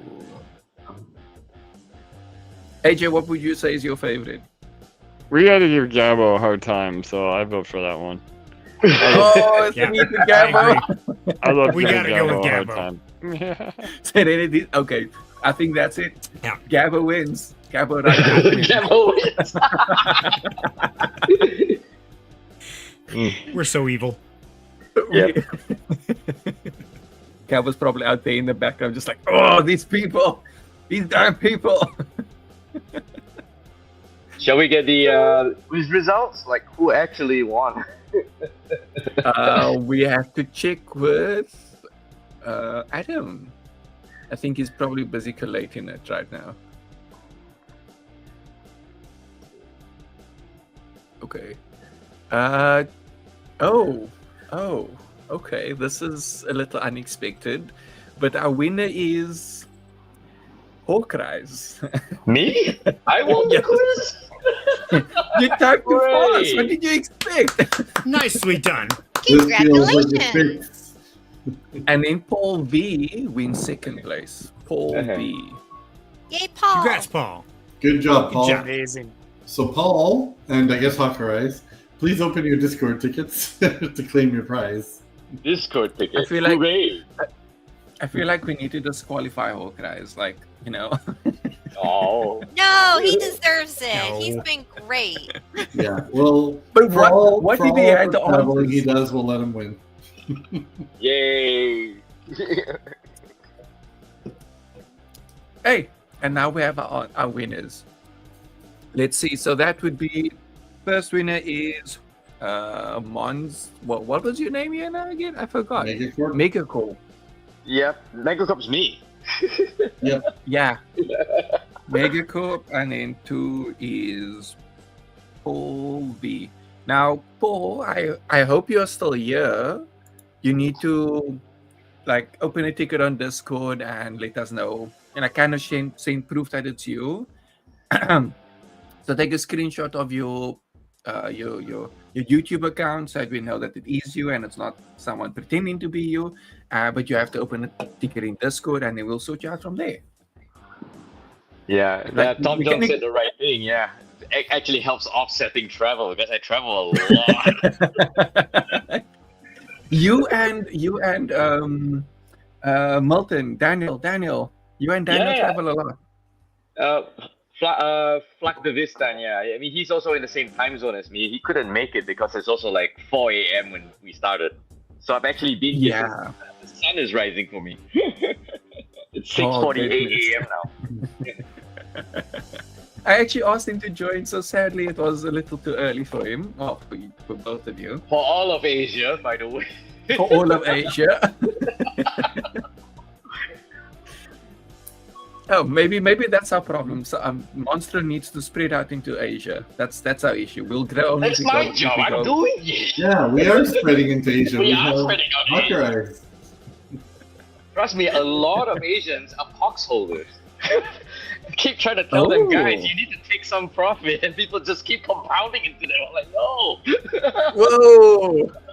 I think so. The Asians are the real degens. Okay, got it. The Asians are Well, the real degens. you know that we have a gambling problem as a race, right? So, guys, I didn't say it. I think we did say we're going to talk a little bit about the Monstro token. Oh, yes. And Yes. I will Yes. Wait, start with- before that. I will start with one thing. Oh, you can say before that. I've been waiting for this part. Before Okay. that, we do have a video we can share. So, do we share the video first, or do we let various talk first? You didn't tell me you finally released your sex tape, but sure. I've been talking about my OnlyFans for like 3 years, you know. Yeah. Alpha's I have no OnlyFans, idea here we what go. video you're talking about, so feel free. This To one right here, Monstro, Monster's where we make Pillow. passive income fun. Oh, Since yeah, August it's pretty 2023, funny. Monstro. It's pretty old. Okay. Now, but Yeah. It is pretty old, but you know, we might as well share it again. Remind people a little bit about what Monstro is. Sure. Let's let it roll, and we will say this was produced by Kong Studios in the UK, who one of their major clients is DC Comics, Thomas the Tank Engine, a couple others of that nature. So. Okay, here we go. Step into Monstro, where we make passive income fun. Since August 2023, Monstro Farm's NFTs have been the gateway to high APR external yield paid out weekly. For the more ambitious adventurers, strive to acquire rare vaults, unlock robust fortresses, or even own your own kingdom, each with its own unique set of incredible perks. With millions in assets under management, TVL and rewards paid out to thousands of happy monsters, we're celebrating hundreds of days of steady growth. Follow us online. Monstro, where making money is a monstrously good time. The gears are turning. The flywheel is spinning. The Monstro token is about to unleash its power. Get ready. Well, it's still coming soon, so that's accurate. But yeah, so that was just a fun little video. I think it did well on social media. I think we got like 40,000 views to it, so it was a pretty engaging post versus our usual stuff.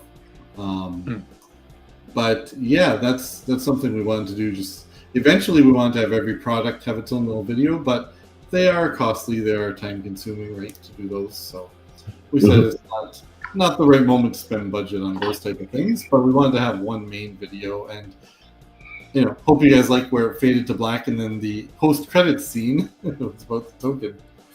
That was the concept behind it. So yeah, if we want to break into talking about the token, I think we can start actually first with the fact we're going to have a referral program. And this is something people have asked us about for a long time. We didn't have one originally because everything was sunk cost and we don't take deposit fees and such.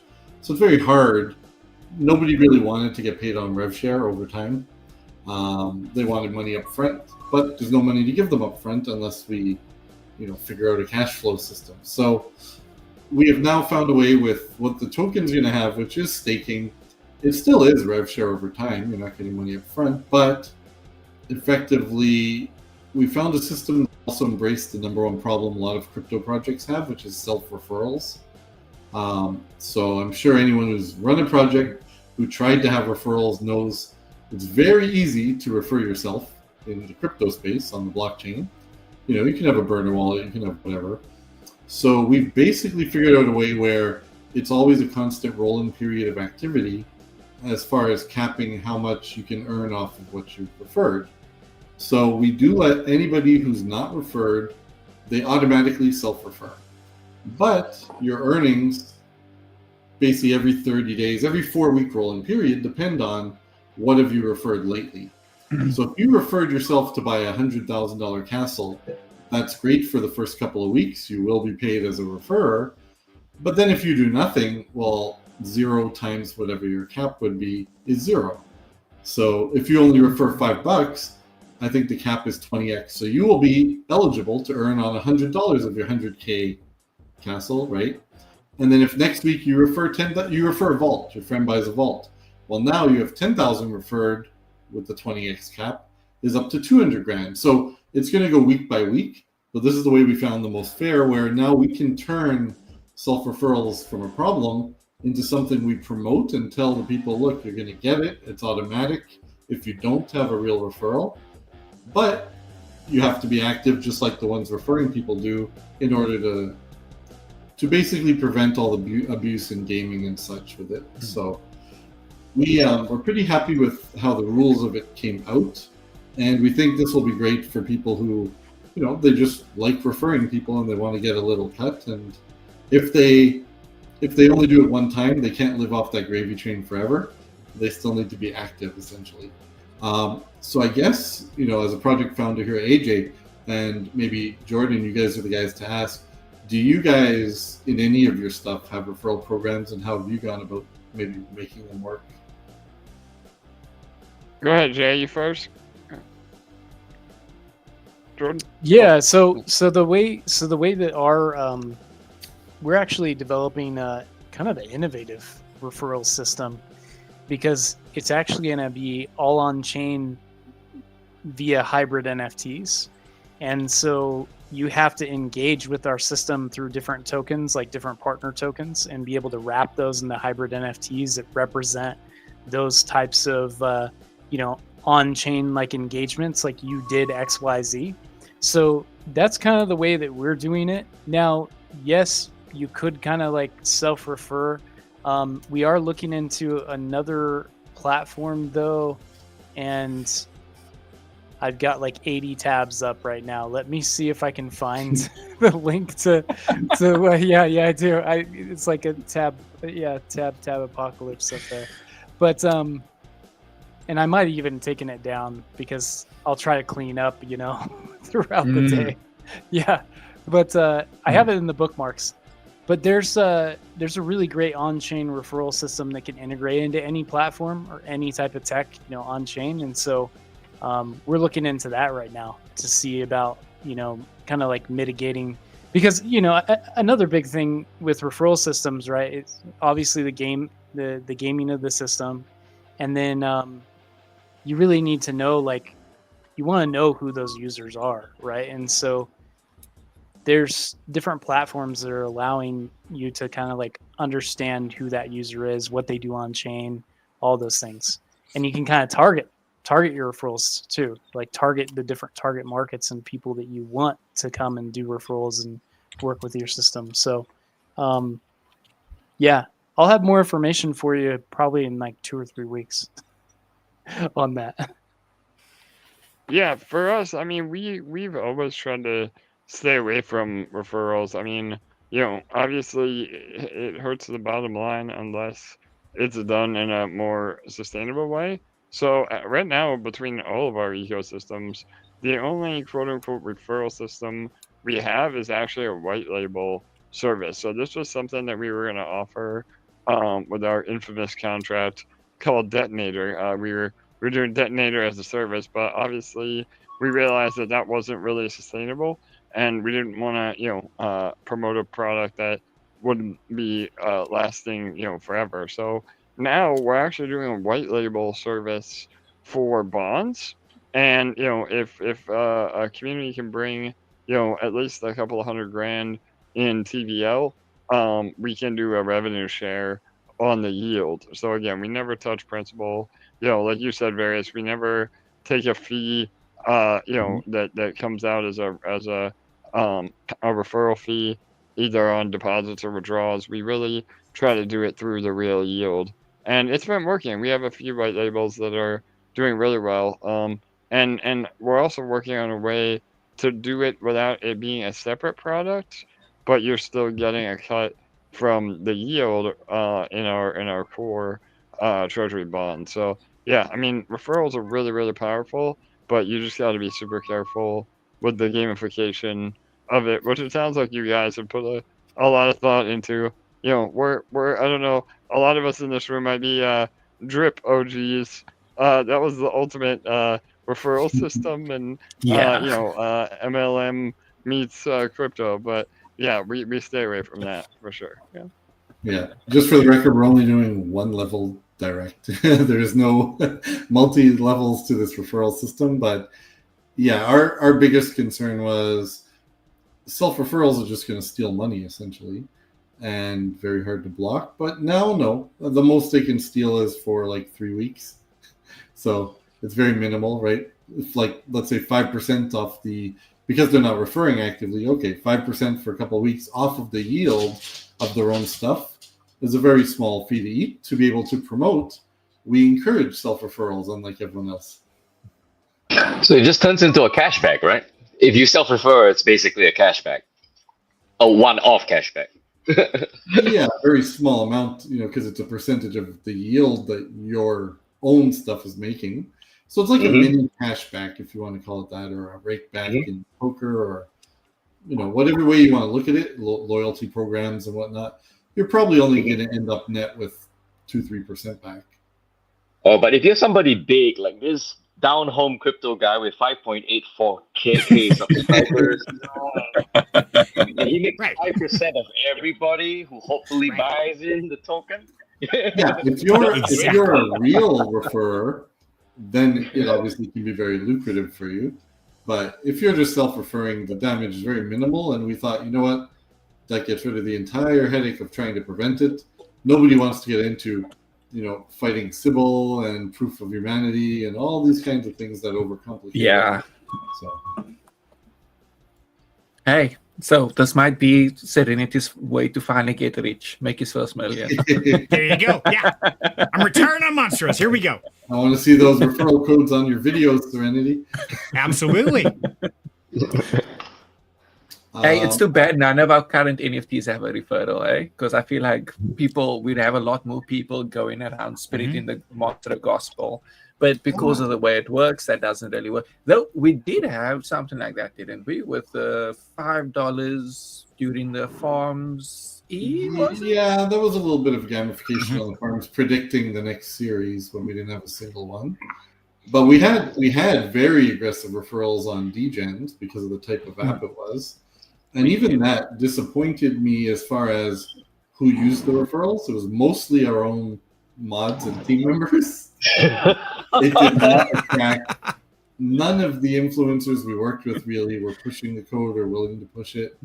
Although we saw them pushing the exact same thing for even less rewards with competing, ROI dApps at the time. So we never really figured out why they didn't want to push ours, but they would push others that paid them less. I think I know what the big reason was, and I'll expose it here. I think the big reason was they were also, every one of those influencers was showing they're throwing 10 grand in, 20 grand in. That was money given to them by the program aside from the fees, and they were never risking a cent of their own. And for these, they were giving out the referral code and trying to push it hard. So I think it was just a matter of we didn't bribe them enough is the key answer. Next up, it's definitely something you find quite a bit in the space. The most legit referral code, I think, because we were tracking them, aside from one of our team members who was Styles, he was actually going out and other than in our own chat, he was trying to buy Facebook ads. He was trying to buy Google ads. Yeah. He was trying to do stuff all over the place for it. But It's AJ, also your community, right, especially from SparkSwap, a lot of those people came in through your code, I remember. That's, to the fact we even created Sparky, the cool NFT for it. Yeah, absolutely. Well, and a quick update on Spark too. I know, we've all been struggling tremendously with Pulse Chain, but it looks like sentiment's finally returning. Richard Hart is active again, and we had some phishing issues for our URL, but all that is coming back online. And if you were in Spark or Sparkler, we're eventually going to have a migration to a new multi-chain DEX through DexSwap. So like I said, we may not always have the success that we want, but we never leave anybody behind. And I mentioned Detonator a minute ago. We just also did a migration or credit for some people that were in Detonator. So if any of you were in EMP and were unhappy and left, make sure you check and see if you have some credit for our new Fusion system for your position. But yeah, I mean, again, you know how it is, man. We the referral game is really hard, man. And you got to do it in a sustainable way that doesn't hurt the protocol. Some protocols get literally destroyed because of referral programs. So it's good to hear that you guys are taking it seriously. Yeah, I think ours is like it can't damage us, and if no one uses it, no one uses it. No different than now, but it is there. And it is done in a way we're accepting all the terms. So, hey, we'll see what happens with it. And, So another way that we're doing our referral system and kind of like, because we're actually going to do a massive airdrop campaign. And, usually airdrop campaigns, that just sucks liquidity, right? Just sucks everything out of the ecosystem. Well, we built out an entire custom, what we call flux crates. They're these gamified loot boxes, hybrid NFT loot boxes. And so that's what people will be getting. They have to play the game. So they have to do all these different engagements. And then if they want to get higher amounts of like the token that's inside, right? That's inside the loot box. I mean, they're going to have to, maybe pay some here and there, some amplifiers, So like we're actually going to get back everything that we give out by doing it that way. That's going to be fun. Yeah. Yeah, because speaking of airdrop, originally we were thinking of allocating a portion of our supply to an airdrop. We wiped that out after we kept thinking about it back and forth. And we said, no, we know the quality of people we're going to get from the airdrop, right? While it is a marketing thing, it's a very short-term, cheap kind of airdrop way. So we thought about, no, let's reallocate those to actual farm rewards, which we still know a lot of people are going to take the farming rewards and dump them. But unlike the airdrop, we're going to get liquidity out of it at least, at the beginning and for a while. And maybe some of those will keep it, right, and compound it and whatnot, or whatever they do. Maybe they'll stake it for the extra rewards.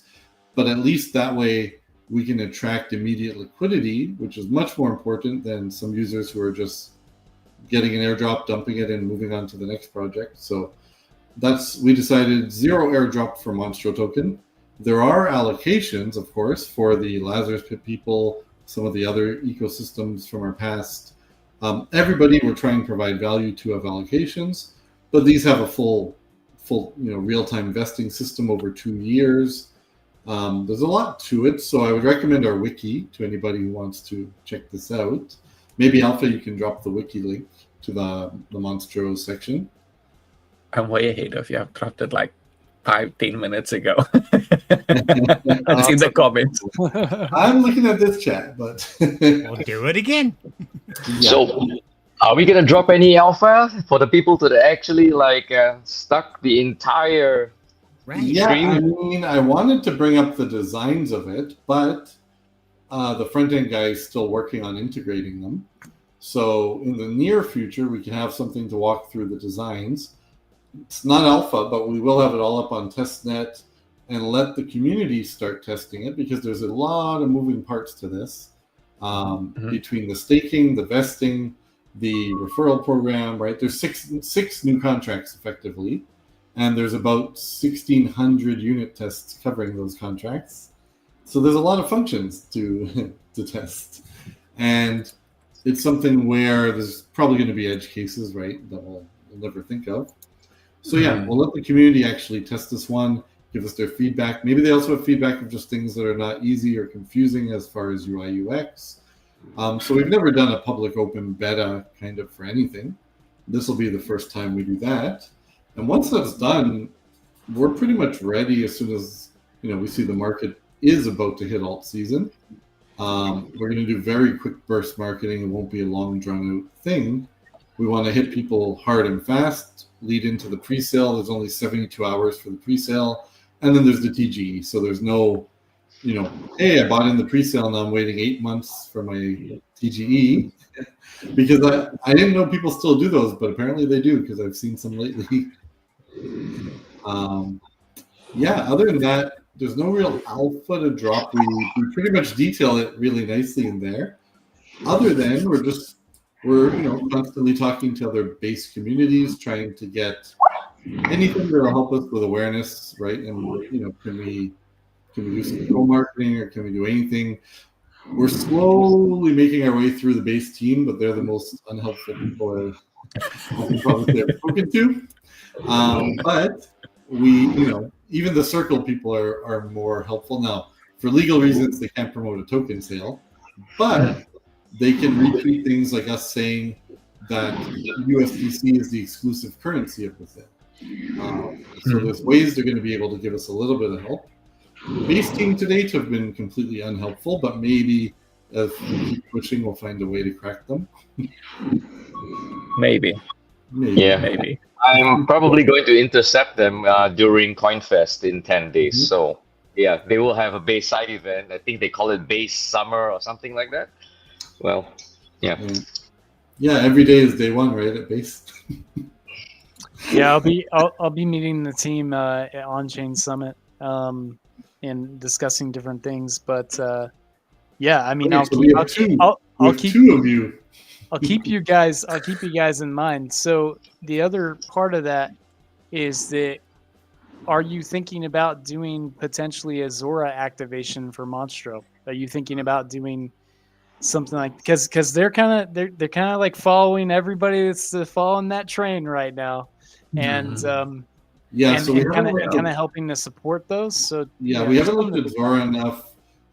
We tried to be a bit more active on the base app and such, but honestly, it's not much. It's not great. We're not fans, so it's very difficult. It needs a lot of work. It's a good thing that's in beta test, right? So we're trying to use that. We're trying to promote it in tweets here and there and tag them, right? But what we will, I think, do, not related to the token launch, but what I think will catch their attention from what I've seen, is they want to be all about the mini apps.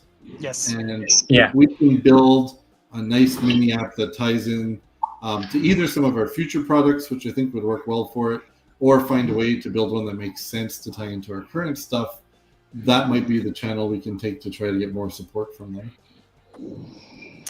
Yeah. Maybe for the SYR. For us, it's the same way. Like we're building a mini app right now for Rift, so it'll be fully agentic, AI, basically like Banker, but for like composability of digital assets.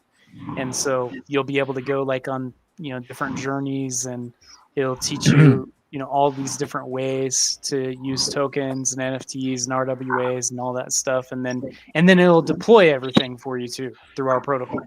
So that's kind of what we've seen too, is that they're like really focused on particular avenues, and if you can go down that avenue with them, then they're like, yeah, let's do it. Let's basis for everyone.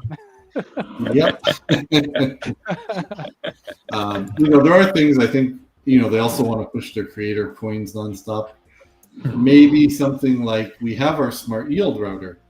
It's basically a risk-free, as risk-free as using lending platforms is.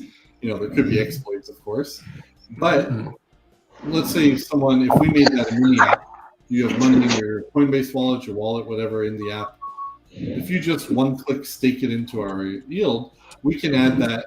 It allows you to buy, for example, the hottest creator coin of the week passively, or different things that tie into. It's not costing you money. It's not risking your money, but it's building your items. You should do it. You absolutely should do it. We're actually creating an entire product that's just for Zora creator coins and Zora coins right now, and we'll probably be launching the beta testing toward the end of this week. And I've already, through like, because it's so hot right now, I mean, you should see my DMs from people that want to be a part of that. So I highly recommend that if you can find a way to get in with like the creator coins and all that is happening, because it's going to be something that Base is just going to keep pushing. They're going to keep pushing it, right? I mean, the TBA app that's going to be available to 100 million, users, right, will make it so that they're using Zora to, make all those different posts, and they become content, and then they can activate their creator coin and that whole flywheel, right? So what you just said, I mean, anyone that's listening, that's huge alpha, because that is a major advantage right there with what you have. So yeah, let's see, you definitely gotta get that going. Yeah, so that's it. We'll have to focus on mini apps. Yeah. We'll have to put aside our feelings on creator coins and for the greater good of Monstro. Yeah. Push. As long as we're pushing it in a safe way, which this would be, because all you're wasting is potential yield, right, from idle funds. That's the kind of thing we're more open to. That's beautiful. Yep.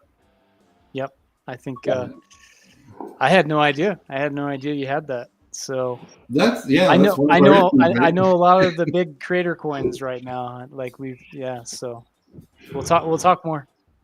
Yeah, guys, I have to bounce. If probably should get 1 hour of sleep. Oh yeah, you should totally do that. Do that. Yeah. Go get some rest. Happy birthday again. And I think Smiley wanted to do a shout out for the mods. Grateful for Alpha keeping us safe, Style for his encouragement and cool graphics, Austin who answers the community's questions tirelessly and has been a huge supporter from the beginning. Yep. And accurate, man. All right. Good night, guys. Sorry. Good morning, guys. Good morning. Have a good one. Good morning to you. Yeah. Have a good one, bro. Well, I might also hop off soon because my dog has needs, and one of those is to get out of the house. Whoa! I gotta go make dinner for the family. I just realized that usually I'm making dinner 15 minutes ago. So I heard my wife at the office door, and I was like, "Uh-oh." Time flies. Time flies. We're having fun. Yeah, mine just came home too. So about time for me to duck as well. Yeah. Do you? I was just gonna ask Randy. Do you still talk to Alex, your bunks? I do once in a while. I get a hold of about every 3 weeks. I get something from him. That's good. I was going to say, because as we're talking about how long streams may go, that reminded me to see if he's still around. Oh yeah. Yeah, the king. Yeah, he's doing more of the fitness stuff now, though. Oh, okay. Yeah, the king of the 8-hour live stream. Yeah, you mean mean Yes. Yes. And somehow I always get dragged in on those. I could hop in on one. I could go do a million things, come back like 12 hours later, and it's still going. Oh yeah. Crazy. How did he manage that? It's a very interesting. Like what? Oh yeah, his last one was a walk where I forget the number of steps, but he ran for like 16 hours solid. Wow. Yeah. Oh my and I was there for almost 3/4 of it. Yeah. Oh wow. It was nuts. Wow. He went through started walking in the morning, went through the day, through the night, and like at 4 a.m. in the morning as the sun was peeking up, he hit his goal. It was crazy. Well, at least you hit the goal. Wow. Yeah, that is. All right, guys. So I guess you can all stay on. I'm going to take Mr. Bullseye out. But if I don't return, great having you guys on as always. Appreciate all the supports. And everyone, hopefully we're all going to be doing awesome within the next few months. That's my prediction. So it's probably going to be wrong. See you guys next year. We'll be hoping all season coming. Sounds And good. if anyone wants to give any last shout outs or messages, feel free. Awesome. Well, I'm going to duck out as well. And I would say, Various and everybody at Monster Event, congrats. 2 years in the crypto space is a very, very long time. So I'm proud of you guys for holding in there and doing so well. And I'm looking forward to many more years being a part of the Monster community. All right. Absolutely. Well, hopefully AI will just take over everything and make my life easy. But There you go. but if that happens, it probably means it'll just take my life, not make it easy. Pretty much, yeah. That's about it. So, Pretty much, guys, yeah. everybody, stay safe. Love y'all, and I'll catch you next time. Thanks again for inviting me. All right. Cheers. See you guys. Guys. Cheers, All Thank right. you for Randy. joining Serenity. Yeah. Always a pleasure, Cheers. buddy. Thanks, guys. Catch you later. Okay, Awesome. this is gone. All right, So guys. I'm gonna head out too. Good to see everybody. Happy birthday, Monstros. A great community. You guys have always been continuing to deliver and build. The mentality that we all live by, which is awesome. They're good guys in the crypto space, and I'm excited for what's to come. And I'm gonna get that first place for Moonbags. That's my my next Yes. goal. So keep an eye out. But all right, Looking appreciate you forward guys. to Yeah. Thank you for Alright. joining, AJ. Talk soon. Bye bye. Bye. Take care, AJ. This is great meeting you, man. And Well, I mean, our final happy birthday, person. Monstros. I mean, it's been incredible to be hanging out with you guys for 3 hours today. I mean, this is definitely one of the best communities that I've seen in the space, and I've been around for a little while. And shout out to Alpha Cruz and Various for inviting me, and we definitely will have some different ways that we'll be working together, and we'll be helping behind the scenes, and with different connections and everything like that. But 2 years, 2 years that's huge. It's a major milestone. I mean, that's like 20 years, right? Like in Yeah. Yes. in traditional space. I mean, think about how many projects Rug and don't fulfill their promises and all those different things. But that's something that has attracted me so much to this project, to this team, to this community. Is just they always do what they're gonna they always do what they say, and if anything goes amiss, I mean, completely transparent on everything, and constantly trying to innovate, trying to push more value to the community. I mean, I personally think that Monstro is unbelievably undervalued right now. And so I look forward to being more a part of your community, being at these, different live streams. And then also I'll jump in the Discord. I haven't even jumped in the Discord. So, all right. Much love, guys. And happy birthday again. See you later. Thank you for joining. Bye. You're It was welcome. good to have you. Thank you. Okay, now for everyone else that's still around, please, if you're not part of the Monster Discord, hop into our Discord. I will drop the link into the chat right now.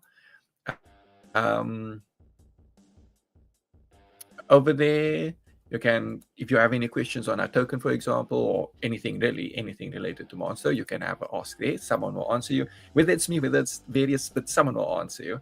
The link is over here, so that would be https discord.gg/Monstro DeFi. So Monstro DeFi is our Discord link. Please have a look at that and then come join us over in Discord. We always are happy to answer any questions. We're always happy to ask, to speak to anyone that joins in, any new, any old.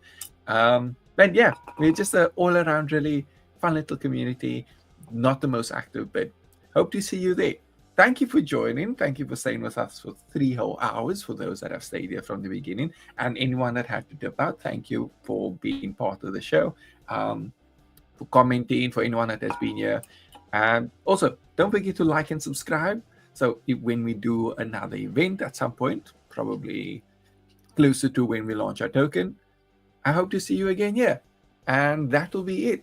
Alpha says bye. And it was awesome seeing so many people here.